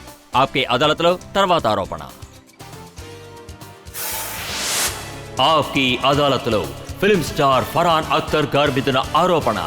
ఈయన సెల్ఫ్ అబ్సెస్డ్ గా ఉంటారు.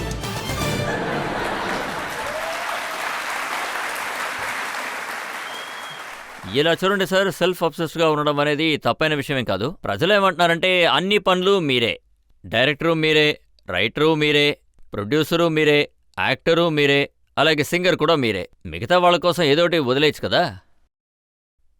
సార్ నేను నిజం చెప్తున్నాను. నా సినిమా బడ్జెట్ని కొంచెం తగ్గించాలనుకుంటున్నాను అంతే. వన్ మ్యాన్ ఆర్మీ లాగా? లేదు లేదు, థ్యాంక్ యూ. లేదు, నాకు సినిమా తీయడం అంటే చాలా ఇష్టం. రాయడం, డైరెక్ట్ చేయడం, యాక్ట్ చేయడం, ఎవరైనా నన్ను పాడమంటే పాడేస్తాను కూడా. నాకు ప్రజల్ని ఎంటర్టైన్ చేయడం అంటే చాలా ఇష్టం. ప్రజలతో ఒక కథని షేర్ చేసుకోవడం అంటే చాలా ఇష్టం. అదే నా గుణం. సో ఈ పనిలో నాకు సాటిస్ఫై అయ్యేదాకా నేను చేస్తూనే ఉంటాను సార్. కానీ మనసు ఒప్పకపోతే అలాగే స్టాప్ చేస్తాను. ఇలా చూడండి, మీ దగ్గర జావేద్ అఖ్తర్ గారు ఉన్నారు. ఫిలిం అవును. ఇండస్ట్రీలో అందరికన్నా పెద్ద, అందరికన్నా బెస్ట్, అలాగే అందరికన్నా ఎఫెక్టివ్ రైటర్. అవును. కానీ మీరెందుకని ఆయన రైటర్గా తీసుకోలేదు? లేదది లక్ష్య్ అతనే రాశారు. 25 సంవత్సరాల తర్వాత ఒక సినిమా ఇచ్చారు. అది నిజమే. ఇప్పుడు నేను ప్రజలకి కొంచెం ఓపెన్గానే చెప్పేస్తాను. విషయం ఏంటంటే అతను ఇంకొక కథని కూడా తను రాశారు. ఆ కథని మేము ప్రొడ్యూస్ చేసేలాగే ఉన్నాం. సో త్వరలోనే మీరు కూడా చూస్తారు. ఓ 2 సంవత్సరాల తర్వాత మీరు చూస్తారు. అంటే జావేద్ అఖ్తర్ గారు రాసిన స్క్రిప్టు మీరే చూస్తారు. యాక్చువల్గా ఆయన ఏమంటారంటే, నేను రాసిన డైలాగ్స్ని ఫరాన్ ఖచ్చితంగా రిజెక్ట్ చేస్తారంటారు. ఆయన ఇది పాతకాలపు డైలాగ్స్ అని అంటారట. లేదు లేదు, ఇది పాతకాలంది కాదు.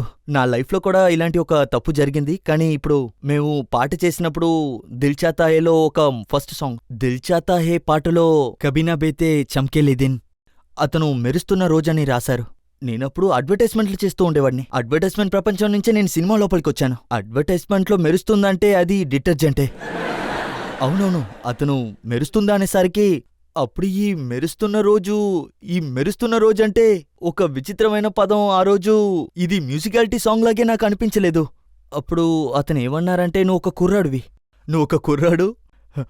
కుర్రాడు కాబట్టి ఒక పని చెయ్యి. ఈ వర్డ్ని నువ్వు ప్లీజ్ చేంజ్ చెయ్యకు.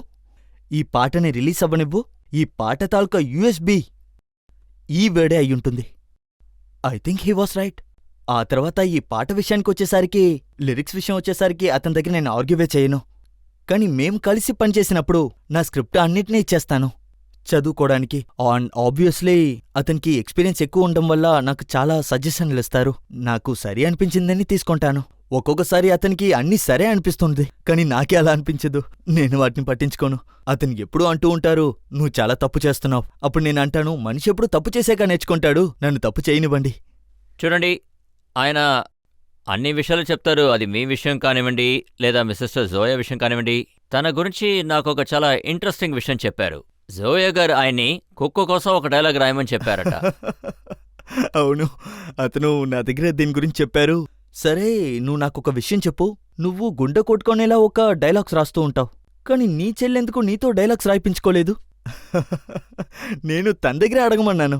కానీ ఒక డాగి తాలూకా క్యారెక్టర్ చూసారంటే అతను ఒక డీప్ థింకర్, ఫిలాసఫర్. ఒకవేళ నా చెల్లికి అలా అనిపించుండొచ్చు, నా లోపల డీప్ థింకర్, ఫిలాసఫర్ లేదని.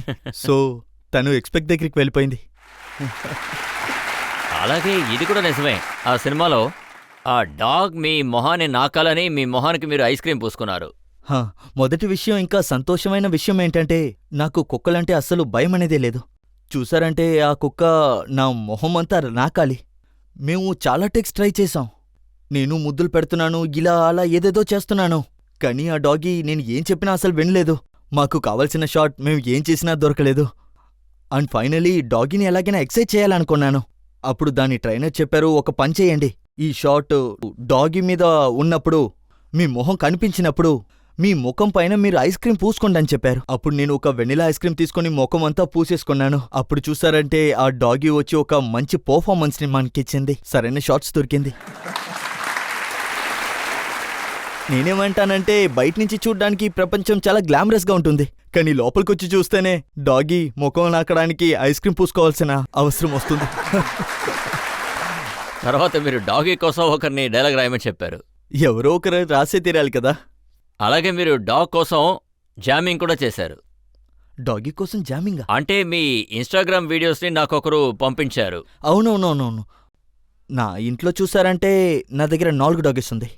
అవి 4 కూడా ఇండియన్ స్ట్రీట్ డాగ్సే. మేము ఇంట్లో పెంచుతున్నాం. అందులో ఒక డాగ్ పేరు వచ్చి టైసన్. దానికి పాట అంటే చాలా ఇష్టం. అంటే మనం పాటలో ఒక్క లైన్ పాడితే చాలు, దాని చెవిలో ఏదైనా రిథమ్ అనిపించిందంటే, మెలోడీ ఉన్నట్టు అనిపించిందంటే అది కూడా జాయిన్ అవుతుంది. ఇదిగో ఇలాగే అది మనతో పాటు కలిసి పాడుతుంది. అది ఇంకా ప్రయత్నిస్తుంది కూడా. దాని రేంజ్ కొంచెం విచిత్రంగా ఉంటుంది. ఒకవేళ పిచ్చు పైకెళ్ళిందంటే అది పైకొస్తుంది, ఒకవేళ కిందకెళ్ళిందంటే అది కిందకొస్తుంది. సో అందువల్ల మిగతా 3టికి వాటికి ఏమనిపిస్తుందంటే మేము బ్యాకింగ్ సింగర్స్ అనిపిస్తుంది. ఇంకా ఇది పాట మొదలెట్టాక అది వెనకాతల మిగతా 3 వచ్చి నించుంటాయి. చాలా ఇంట్రెస్టింగ్ అయిన ఒక విషయం. బాగుంటుంది. పబ్లిక్ నుంచి ఎవరైనా అడగచ్చు. మీరు మీ కెరియర్లో చాలా విషయాలు చేశారు. అలాంటి చెయ్యని విషయాన్ని ఇప్పుడేదైనా చేయాలనుకుంటున్నారా? అది షేర్ చేస్తారా? ఇప్పుడు నేను ఒక పని చేస్తున్నాను. ఈ పని నాకు దక్కడం వల్ల నేను చాలా అదృష్టవంతుడనే నేను అనుకుంటున్నాను. ఎందుకంటే నేను ఎలాంటి ఫిల్మ్ చెయ్యాలనుకుంటున్నానో నాకు అలాంటి ఫిల్మ్ చేయడానికి స్వతంత్రం ఉంది. ఎందుకంటే ఫిల్మ్ ఇండస్ట్రీలో చాలా బోల్డ్ మంది ఉన్నారు. వాళ్ళు పని చేస్తున్నారంటే వాళ్ళకి పని కావాలనేసే అర్థం. ఇంకా వాళ్ళకి ఏది దొరుకుతుందో అది చేసే తీరాలి. అది బ్రతకడానికి ఒక తీరు మాత్రమే. కానీ ఎవరు ఫిల్మ్ ఇండస్ట్రీలో ఈ స్థాయికి వెళ్ళి చేరుతున్నారో, ఈ సినిమా చెయ్యాలా లేక వద్దా అనే నిర్ణయం తీసుకుంటున్నారో, ఆ విధంగా నేను సక్సెస్ఫుల్గానే ఉన్నట్టు అనిపిస్తుంది. ఏ కెరీర్లో అయితే మీరు ఇలా చూస్ చేయగలుగుతాననుకుంటున్నారో, అప్పుడు ఈ విషయం ఉన్నంత వరకు నేను వేరే ఏది కూడా చేయాల్సిన అవసరం ఉండుండదు. మీ మొదటి సినిమా రాక్ ఆన్ మీరు ఒక యాక్టర్గా చేశారు. అవును. దానికి ముందు మీరు ఒక డైరెక్టర్, సక్సెస్ఫుల్ డైరెక్టర్, అలాగే ఒక ప్రొడ్యూసర్. అవును. సో యాక్టింగ్ చేయాలనే ఐడియా మీకు ఎక్కడి నుంచి వచ్చింది? యాక్టింగ్ చేసే ఐడియా మీరు అడిగారంటే అభిషేక్ కపూర్ ఉన్నారు, రాక్ ఆన్ సినిమా డైరెక్టర్. అతను నా స్నేహితుడు. చాలా ఏళ్ళుగా అతన్ని తెలుసు. సో ఒకరోజు నేను బయటనెక్కడో ఉన్నాను. డాన్ రిలీజ్ తర్వాత నేను అతని తర్వాత కలిశాను. ఆ తర్వాత అతని గురించి నాకు మొత్తం సినిమా గురించి మాట్లాడబోతున్నామనే ఎటువంటి ఆలోచన మాకు లేదు. నేను అతన్ని కలిసినప్పుడు అతను నాకు చెప్పారు, నేనొక సినిమా చేయబోతున్నాను, అది రాక్ బ్యాండ్ గురించే ఉంటుంది, మీరే ఈ రోల్ చెయ్యాలనుకుంటున్నాను లీడ్ సింగర్గా. నేనేం చెప్పానంటే నేనెప్పుడు యాక్టింగ్ చేసిందే లేదు, నేను యాక్టింగ్ చేయగలనా లేదా అనేది కూడా నాకు తెలీదు. అప్పుడు అతను చెప్పారు, లేదు లేదు ఖచ్చితంగా నువ్వు దీన్ని చేయగలవు. అప్పుడు నేను అన్నాను, నువ్వెలా చెప్తున్నావు? లేదు లేదు మీరు దీన్ని చేసేయగలరు, మీరు నన్ను నమ్మి ఈ మూవీ చేసేయండి. రేపు నేను మీ ఆఫీస్కి వస్తాను, రేపు కథ చెప్తాను, స్క్రిప్ట్ ఏంటో చెప్తాను. ఒకవేళ మీకు ఈ కథ నచ్చితే మీరు ఈ మూవీ చెయ్యండి, ఒకవేళ మీకు కథ నచ్చకపోతే ఐ కెన్ అండర్స్టాండ్. నేను ఆ కథని విన్నాను, మీరు కూడా చూసే ఉంటారు కదా. ఆ కథ నాకు ఎంత నచ్చేసిందంటే తర్వాత ఆ సినిమాలో ఉన్న మ్యూజిక్, రాక్ మ్యూజిక్ అంటే నాకు ఇష్టం. తర్వాత అతను చెప్పారు, పాట కూడా మీరే పాడబోతున్నారు. అతనికి అసలు తెలీదు నేను పాట పాడతాను, గిటార్ ప్లే చేస్తానని. ఇదంతా అదే అందరూ చెప్తూ ఉంటారు కదా, హఠాత్తుగా జరుగుతాదని. అలాగే జరిగింది. తర్వాత అతన్ని నమ్మి చెప్పాను, ఓకే చేసి చూద్దాం. తర్వాత నాకు చేయడం నాకు చాలా నచ్చింది. అక్కడ్నుంచి యాక్టింగ్ కెరియర్ స్టార్ట్ అయ్యింది. మీరు పాట పాడారు కదా, దానికోసం మీరు ఏదైనా ట్రైనింగ్ తీసుకున్నారా? మ్యూజిక్, సింగింగ్ అలాంటివి? ఎవరికి నేను ట్రైనింగ్ తీసుకోలేదనుకున్నానో వాళ్ళ కోసం ట్రైనింగ్ తీసుకున్నా. సో ఎవరికి నేను ట్రైనింగ్ తీసుకోలేదనుకున్నానో వాళ్ళకి ట్రైనింగ్ తీసుకున్నానని తెలుస్తుంది. అదేవిధంగా నేను ట్రైనింగ్ తీసుకోలేదు. నేను చిన్నప్పటి నుంచి గిటార్ ప్లే చేస్తాను.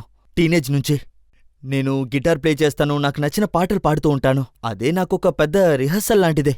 దీన్నే ప్రాక్టీస్ అంటారు, గిటార్ వాయించడం, ప్రాక్టీస్ చేయడం.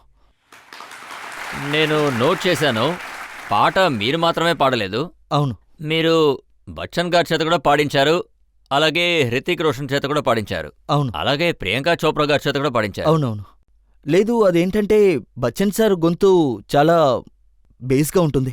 అతను పాడున్నారు, బోల్డ్ అన్ని సినిమాల్లో పాడున్నారు. అది అతిరంగి యార్ అనే పాట వచ్చినప్పుడు ఆ సినిమా ఒక ఫ్రెండ్షిప్ని బేస్ చేసిన సినిమా. అది ఒక అన్లైక్ ఫ్రెండ్షిప్ అని చెప్పొచ్చు. రెస్పెక్టెడ్ వరల్డ్ చెస్ ప్లేయర్, ఇంకా బాధలో ఉన్న ఒక పోలీస్ ఆఫీసర్ జీవితంలో ఉన్న కష్టం మీద అది ఒక అన్లైక్లీ ఫ్రెండ్షిప్. సో దాన్ని మేము ఒక పాట కింద మార్చాలనుకున్నాం. తర్వాత రోచబ్ కోహ్లీ అనే ఒక అతను చాలా మంచి మ్యూజిక్ కంపోజర్, అతనే ఈ పాటని కంపోజ్ చేశారు. అప్పుడు నాకు ఎవరో ఒకరు చెప్పారు, మీరు బచ్చన్ సారు కలిసి పాడారంటే హిట్ అవుతుంది అని. అప్పుడు నాకు అది చాలా ఎక్సైట్మెంట్గా ఉండేది, ఇప్పుడు కూడా ఎక్సైట్మెంట్గానే ఉంది. అలాగే మంచి విషయం జరిగింది. తర్వాత ఒక పాట మేము స్టూడియోలో కలిసి పాడాం. తర్వాత ముంబైలో ఒక కాన్సర్ట్ జరిగింది, అంటే గ్లోబల్ సిటిజన్ కాన్సర్ట్ అని. ఇంకా స్టేజ్ మీద అతనితో పాటు నేను ఈ పాట పాడే ఛాన్స్ నాకు దొరికింది. ఐ థింక్ నా కెరీర్లో ఇది చాలా గౌరవమైన ఒక విషయంగానే నేను చూస్తున్నాను. తర్వాత హృతిక్, ఆయన డాన్స్ ప్రజలకి బాగా తెలుసు. అవును, రితిక్ కూడా ఒక కంప్లీట్ యాక్టరే, ఒక మంచి వర్కర్. అతను సింగింగ్ క్లాసెస్కి కూడా వెళ్తున్నారు. ఒకవేళ మన వాయిస్లో ఒక మంచి రేంజ్ ఉందంటే, ఒకవేళ మన వాయిస్ని మనం కంట్రోల్ చేయగలిగితే అది మన యాక్టింగ్లోనూ ఉపయోగపడుతుంది, బాగానే ఉపయోగపడుతుంది. ఒక పెర్ఫార్మెన్స్ని మనం మంచిగా పిచ్ చేయగలం. తర్వాత ఏదో ఒక డైలాగ్ని లో పిచ్లో మాట్లాడి వెంటనే హై పిచ్కి వెళ్ళాలి అంటే దానికి కూడా అది చాలా ఉపయోగకరంగానే ఉంటుంది. సో ఎప్పుడూ అతను ఏదో ఒకటి ఇలా చేస్తూనే ఉంటారు. సో ఇంకా ఏ యాక్టర్ అయినా ఇలాంటి విషయాలు చేసే తీరాలి. తర్వాత జోయా డిసైడ్ చేసింది ఈ సెనోరిటా పాటని. ఈ యాక్ట్రెస్ ముగ్గురు యాక్ట్రెస్గానే ఉన్నారు. పాట పాడడంలో నేను చాలా కంఫర్టబుల్గా ఫీల్ అయ్యాను. రితిక్, నేను కూడా శంకర్ మహాదేవన్ సార్ని కలవాలని ఉన్నాం. ఇంకా శంకర్ సార్ గురించి చెప్పాలంటే, నేను నా రాక్ ఆన్ పాటని అతనితో పాటే కలిసి పాడాను. నేను ఎంత నర్వస్గా ఉన్నానంటే, నేను స్టూడియోకి వెళ్ళినప్పుడు అక్కడ రికార్డింగ్స్ కోసం నేనక్కడ వెళ్ళినప్పుడు ఒక అద్దం ఉంటుంది బూత్లో, అందులో ఎదురుకుండా శంకర్ సార్ కనిపించారు. సౌండ్ ఇంజనీరు, ఒక ఇద్దరు వ్యక్తులు ఉన్నారు. అప్పుడు నేను అతని దగ్గర చెప్పాను, రితిక్తో పాటు కూడా ఇలాగే జరిగింది. నేనప్పుడు ఏమన్నానంటే, అనవసరమైన వాళ్ళు ఇక్కడ ఎవరు ఉండనక్కర్లేదు, బయటికి వెళ్ళిపోండి అని. ఎందుకంటే ఇలా జరగొచ్చు. నేను ఏమనుకున్నానంటే కిషోర్ కుమార్ లాగా పాడుతానని. తర్వాత చూస్తే గాడిద ఏడిసినట్టు ఉంటుంది, ఎవరికి తెలుసు. సో శంకర్ మహాదేవన్ సార్ని తప్పించి అందరూ బయటికి వెళ్ళిపోండని. తర్వాత అతని దగ్గర చెప్పాను, స్టూడియోలో ఉన్న లైట్లు అన్నిటినీ మీరు ఆపేయండి ప్లీజ్, ఎందుకంటే ఎవరు నన్ను చూడకూడదని చెప్పాను. ఎందుకంటే నేను నించోని అదే అంటూ ఉంటారు కదా, ఒక టాలెంటెడ్ సింగర్, నేను అతనితో పనిచేశాను. వాళ్ళకనో స్టైల్ ఉంటుంది, నించోనే పోస్చర్ ఉంటుంది, వాళ్ళ ఎక్స్ప్రెషన్లన్నిటినీ చేతులతో పాటిస్తారు. అలాంటిది నాకిదవన్నీ తెలీదు. నాకు తెలిసిందేంటంటే, నా చేతిలో మైక్ని తీసుకొని దాన్ని ఇలా పట్టుకొని చీకట్లో అలా డాన్స్ చేస్తూ పాట పాడదామని. అలా ఈజీగా ఫ్లోలో వచ్చేస్తుంది కదా, అందుకని. సో ఇలాంటి విషయాలు నేను చేశాను. రితిక్ వచ్చినప్పుడు శంకర్ తోడుగానే ఉన్నారు. తర్వాత శంకర్ మొదటి రోజే శంకర్ సార్ ముందుగానే చెప్పారు, ఎటువంటి రిహర్సల్ అవసరం లేదు, అదంతా అనవసరం, మీరు ముందు పాడండి, ఇంట్లో రిహర్సల్ చేసే ఉంటారు, just go straight in to the booth and just start singing. ఎందుకంటే మీరు పాట ప్రారంభించినంత వరకు మీ మైండ్ ఇలాగే అంటూ ఉంటుంది, మన వల్ల ఇది కుదరదు అని. So have been very very instrumental for me. Hrithik కూడా ఇలాగే ఉంటుంది, అలాగే ఉంటుందనుకుంటా. ఇది నిజమా చెప్పండి, ఒకసారి ఏఆర్ రెహమాన్ గారు మిమ్మల్ని పాట పాడడానికి పిలిచారు, కానీ మీరు వెళ్ళలేదట? అవును, ఇది నిజమే. సో అతను, నాకు సినిమా పేరు గుర్తులేదు, కానీ అది ఏదో ఒక పాట నాకు అసలు గుర్తే లేదు. అది ఆ పాట తాలూకా ట్యూన్ మీరు చూసారంటే అందులో ఎటువంటి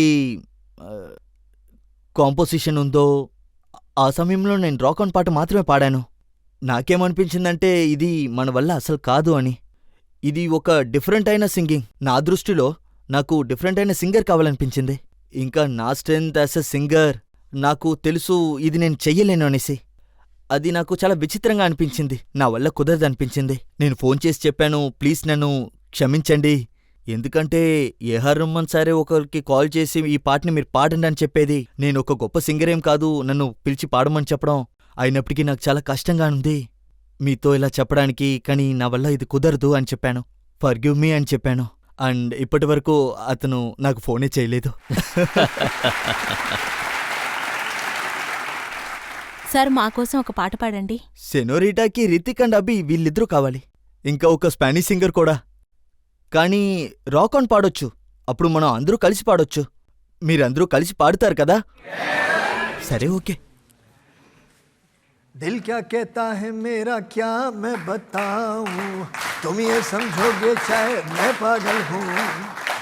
दिल करता है टीवी टावर पे मैं चढ़ जाऊं, चिल्ला चिल्ला के मैं ये सबसे कह दूं, है ये वक्त का इशारा, हर लम्हा पुकारा यूं ही देखता है क्या तू जिंदगी मिलेगी ना दोबारा. Thank you.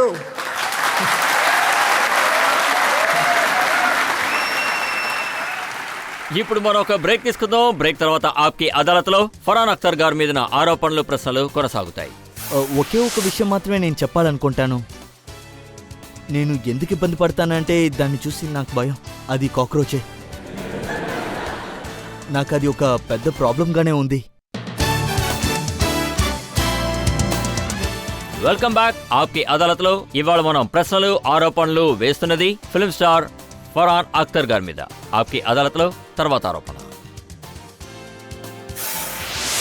ఆప్కి అదాలత్లో ఫిల్మ్ స్టార్ ఫరాన్ అఖ్తర్ గారి మీద ఆరోపణ. ఈయన అనవసరమైన కాంట్రవర్సీస్ లో ఇరుక్కుంటూ ఉంటారు. ఇలా చూడండి సార్, మీ లైఫ్ చాలా సింపుల్ అయింది. మీ పనిలో మాత్రమే ఫోకస్ చేస్తుంటారు, ముందే చెప్పారు.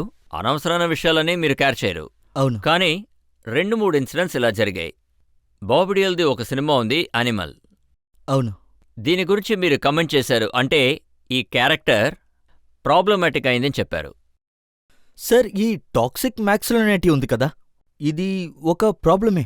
మన దేశానికి ఇది ఒక ప్రాబ్లమే, టాక్సిక్ మ్యాక్స్కులినిటీ. ఎందుకంటే చిన్నప్పటి నుంచి అందరికీ ఇదే నేర్పిస్తారు. చెప్పాలంటే ముఖ్యంగా అబ్బాయిలకి. వాళ్ళకి ఇలాగే నేర్పిస్తారు, నువ్వు ఎదిగాక ఇలాగే ఉండాలి, అలాగే ఉండాలి అని. ఎవరి మాట వినకూడదు, నువ్వు నో అనే మాటకి ఇక్కడ చోటు ఉండకూడదు. నువ్వు ఏ అనుకుంటున్నావా అది నువ్వు అవ్వాలి. ఏది ఏమైనా సరే నువ్వు ఒక దృఢమైన మగవాడివి, మగవాడి కంట్లో నుంచి కన్నీలే రాకూడదు అని. అదేంటంటే మగవాళ్ళ లోపల ఫీలింగ్సే ఉండకూడదని. వాడు రోబోట్ లాగా నడవాలి, అలాంటి ఫీలింగ్సే ఉంటుంది. సో మీరు ఒకవేళ ఎవరైనప్పటికీ అలాంటి ఒక మగవాడిని ఎటువంటి ఎంపతి లేకుండా, దేని గురించి కేర్ చేయకుండా, అలాంటి క్యారెక్టర్స్ కూడా ఉంటారు. తర్వాత మన ఫిలిమ్స్లో ఉండేవాళ్ళు మన చిన్నప్పటి నుంచి చూసిన సినిమాలు, దాన్ని చూసే మనం పెరిగాం కూడా. అదంతా ఇవే. అలాంటి సినిమాలు చూసి మనం పెరిగినప్పటికీ హీరోయిన్ దగ్గర తప్పుగా నడుచుకుంటే, వాడు ఒక తప్పైన కళ్ళతో హీరోయిన్ని చూశాడు, మాట్లాడాడంటే వాడా సినిమాలో విల్లన్. వాడు తప్పు చేస్తే హీరో ఆఖరిలో కొడతాడు, లేకపోతే హీరోయిన్ కొడుతుంది. సో మీకప్పుడు ఏమనిపిస్తుంది అంటే ఖచ్చితంగా సినిమా ఎండ్లో దెబ్బలే పడుతుంది. ఇప్పుడు మీరు ఆ విల్లన్నే గ్లోరిఫై చేశారు అంటే, ఈ వ్యక్తి మంచోడు, ఇలాంటి వాడిని మీరు పోషిస్తున్నారు అంటే అది ప్రాబ్లమైన విషయమే కదా. ఇంకా నేనేమనుకుంటున్నానంటే మూవీల్లో ఉన్న ఎఫెక్టు ప్రజల్లో కూడా ఉంటుంది. నేను ఎప్పటికీ చెప్పలేను ఫిలిం జస్ట్ అన్ ఎంటర్టైన్మెంట్ అని. మీరు జస్ట్ దీన్ని ఎంటర్టైన్మెంట్ కిందే చూడండి, దీనివల్ల సొసైటీకి ఎటువంటి ప్రమాదం లేదు అని. వాటిలో నాకు ఎటువంటి నమ్మకం అసలు లేదు. మీరు అనుకోవచ్చు, కానీ నాకైతే లేదు. ఇలాంటి సినిమాలు తీయొచ్చు. నా నమ్మకం ఏంటంటే, మనం లక్ష్య గురించి ఎప్పుడే మాట్లాడాం కదా, డీటెయిల్గా మాట్లాడాం. ఒకవేళ నేను దాని ఎఫెక్ట్ని చూశానంటే, సొసైటీలో దాని ఎఫెక్ట్ ఎలా ఉందంటే, ఆ సినిమా చూసిన తర్వాత ఒక కుర్రాడు ఆర్మీలో జాయిన్ అయ్యాడు. మరి నేనెందుకు అలా అనుకోకూడదు? నేను అలాంటి మూవీలు తీయకూడదని, ఒక తప్పైన దారుణమైన ఒక వ్యక్తితో మూవీ తీయకూడదని ఆ దృష్టిలోనే ఈ మూవీ తీశారు. దీని గురించి నేనెందుకు కానీ మాట్లాడాలి? మీరు లక్ష్య ఎఫెక్ట్ గనక చూసారంటే మిర్జాపూర్ ఎఫెక్ట్ ని మీరు అసలు చూడలేదు. లేదు లేదు లేదు, మీరు చెప్పింది నిజమే. మీరు చెప్పింది నిజమే. మీరు మిర్జాపూర్ చూసుంటే అందులో డైరెక్టర్ తాలూకా దృష్టి ఎలా ఉంటుందంటే, ఏది సరైనదో ఏది తప్పో అది సరిగ్గా ఉంటుంది. అంటే ఏ వ్యక్తి అయితే తప్పు చేస్తున్నాడో వాడిని తప్పుగానే చూపిస్తున్నారు. నాకు వైలెన్స్ వల్ల ఎటువంటి ప్రాబ్లమూ లేదు, వల్గర్ అయిన డైలాగ్తో కూడా ప్రాబ్లం లేదు. కానీ డైరెక్టర్ తాలూకా దృష్టి అనేది, అతను ఎందుకోసం ప్రజల దగ్గర ఈ సినిమాని తీసుకెళ్తున్నారో, అతని ఇన్వెస్ట్మెంట్ ఏంటి, దేన్ని గ్లోరిఫై చేస్తున్నారనేదే ఇక్కడ ముఖ్యం. అతనేమంటున్నారు, ఇది కూడా ప్రపంచంలో జరుగుతుంది, ఇది సరే అంటున్నారు. మీరు చూపించండి. ఎవరో ఎఫ్ఐఆర్ ఫైల్ చేశారు, అలాగే మీకు వ్యతిరేకంగా కేసు కూడా వేశారు, మిర్జాపూర్ సినిమాకి వ్యతిరేకంగా. అవును, కేసు వేశారు. అది ఎందుకు అంటే, అది మేము మిర్జాపూరు పేరు చెడగొడుతున్నామని. సో అతను ఏమంటున్నారంటే, ఆయన ఏమన్నారంటే, నేను మిర్జాపూర్ వాడిని, నేను ఎక్కడికి వెళ్ళా నన్ను కాలిం బాయ్ అని పిలుస్తున్నారు అన్నారు. అవును, అతను ఇతనే.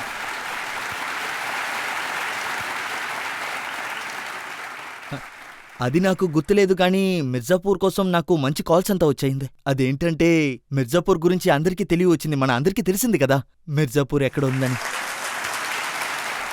పబ్లిక్ నుంచి ఎవరైనా ప్రశ్న అడగచ్చు. ఇది ఫైనల్ రౌండ్. మనందరికీ ఉండేది ఒకే ఒక ప్రశ్న. మిమ్మల్ని మేము కూల్ అండ్ కంఫర్ట్ జోన్లో చూసాము, ఇప్పుడు కూడా మీరు కూల్ మూడ్లో ఉన్నారు. మీకు కూడా మీ జీవితంలో ఇటువంటి విషయం ఉందా? అదేంటంటే మిమ్మల్ని ట్రిగర్ చేసేలాగా, కోపపడేలాగా? అవును, ఉంది. ఇందులో ముఖ్యమైన విషయమే అది. Violence against women. మహిళని తప్పుగా చూపించి తప్పుగా మాట్లాడితే నాకు కోపం వస్తుంది. మీకు అప్పుడు కోపం రాలేదా? నసరుద్దీన్ షా లాంటి ఒక యాక్టర్ చెప్పారు, I don't care about Farhan Akhtar, I don't watch his films. లేదు, అందులో కోప్పడాల్సిన విషయం అసలు ఏమీ లేదు. నేను కొంచెం డిసప్పాయింట్ అయ్యాను. ఒకవేళ నా మూవీని చూస్తే అతను మైండ్ కూడా మిల్కా సింగ్ చూసిన మారుండొచ్చు తర్వాత maybe. కూడా ఒక వ్యక్తి ఇలా అన్నారంటే చెప్పండి ఆయనకి యాక్టింగ్ నచ్చలేదంటే ఆయన ప్రాబ్లం ఇంకేదో ఉంది అని. సార్, దీనికి జవాబు అతనే మీకు చెప్పగలరు. అదేంటంటే ఇన్నేళ్ళుగా అతను నాకు తెలుసు. మేమిద్దరూ జిందగీ నామిలే దుబారాలో పనిచేశాం. ఇంకా మేమిద్దరూ చిన్నప్పటి నుంచే చాలా పరిచయం. పర్సనల్గా తెలియదు గానీ అతను ఒక యాక్టరు, పాపులర్ పర్సన్ అని మాకు తెలుసు. నాకు ఒకే ఒక విషయం మాత్రమే చాలా కష్టం అనిపించింది. అది ఏంటంటే అతను చాలా అద్భుతమైన పర్ఫార్మర్, అందులో అసలు అనుమానమే లేదు. మంచి యాక్టరే.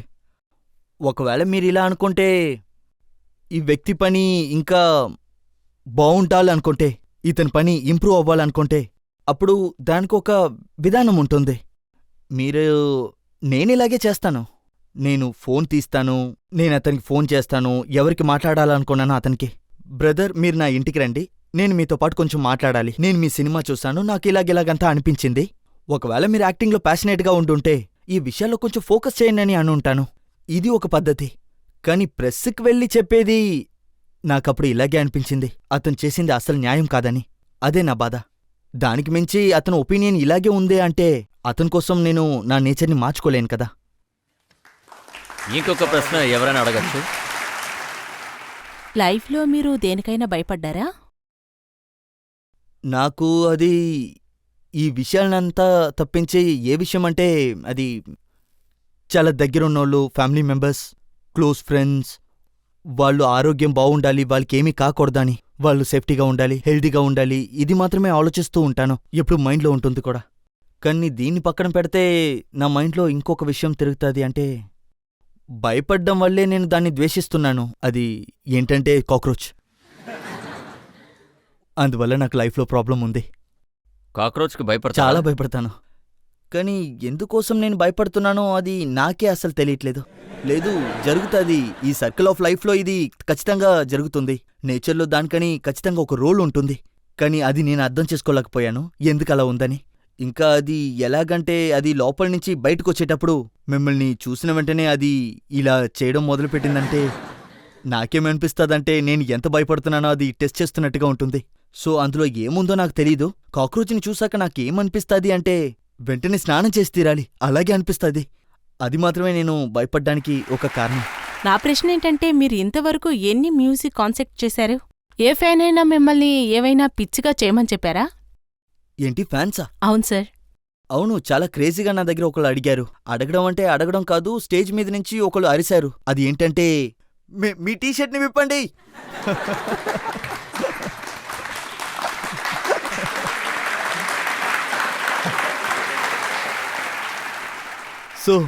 సో వాళ్ళ దగ్గర నేను ఏం చెప్పానంటే నేను ఇక్కడ ఫన్ చేయడానికి వచ్చాను, ఒళ్ళు చూపించడానికి కాదని.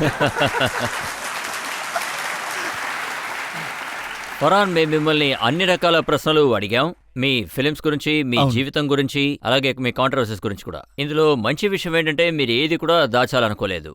అన్ని ప్రశ్నలకు చాలా ఓపెన్గా సమాధానం చెప్పారు. ఇప్పుడు మనం ఒక బ్రేక్ తీసుకుందాం. బ్రేక్ తర్వాత విందాం ఆప్కి అదాలత్లో ఇవాల్టి judge retired major general Sanjay Suri గారి తీర్పు ఇవాల్టి కేసులో.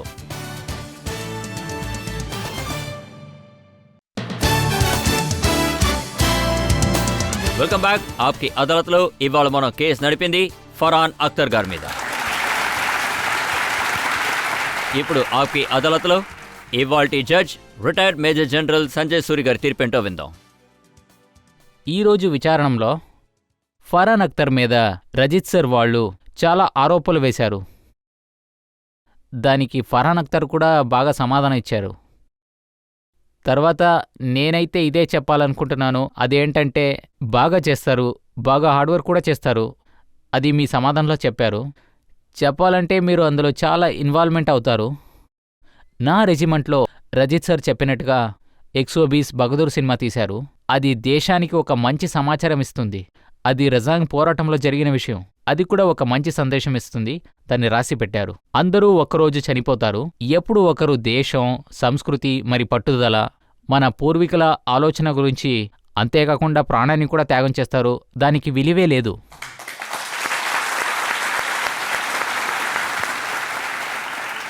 మీరిప్పుడు ఈ సినిమా షూటింగ్ కోసం 14,000 ఫీటు పైకి వెళ్లారో, తక్కువ ఆక్సిజన్, చల్లటి ప్రదేశం, ఒక సైనికుడు జీవితాన్ని అర్థం చేసుకున్నారు. ఇదే మీ మనసు మంచి గుణాన్ని చూపిస్తుంది. ఈ కారణంతో నేనేమనుకుంటున్నానంటే ఈ సినిమా సూపర్ హిట్ అవుతుంది. అందరూ వెళ్ళి ఈ సినిమాని థియేటర్లే చూడాలి. ఎందుకంటే ఆ సినిమాలో మంచి మెసేజ్లు ఉన్నాయి. నేను మీ ఉత్తరాన్ని, అదే కాకుండా మీ మంచి మనసుని చూసి మిమ్మల్ని ఈ ఆరోపణ తరపున మిమ్మల్ని విడుదల చేస్తున్నాను. కానీ నా తరపు నుంచి ఒకే ఒక శిక్ష మాత్రమే ఇవ్వాలనుకుంటున్నాను. చెప్పండి. మా దేశం కోసం ఇలాంటి ఇంకో సినిమా తీయాలి మీరు. ఖచ్చితంగా సార్, ఖచ్చితంగా తీస్తా. Thank you. ఫర్హాన్ అఖ్తర్ గారు ఇదే విధంగా ప్రజల్ని, దేశాన్ని ఎంటర్టైన్ చేస్తూ ఉంటారన్న నమ్మకంతో ఈ దేశం ప్రజల్ని మోటివేట్ చేసే, ఎడ్యుకేట్ చేసే, ఇన్స్పైర్ చేసే సినిమాలు తీస్తారని నమ్ముతూ ఈ షోని ఇంతటితో ముగిద్దాం. తర్వాత ఎపిసోడ్లో ఇంకొక అతిథితో నేను మీ ముందుకొస్తాను. అప్పటి వరకు సెలవు.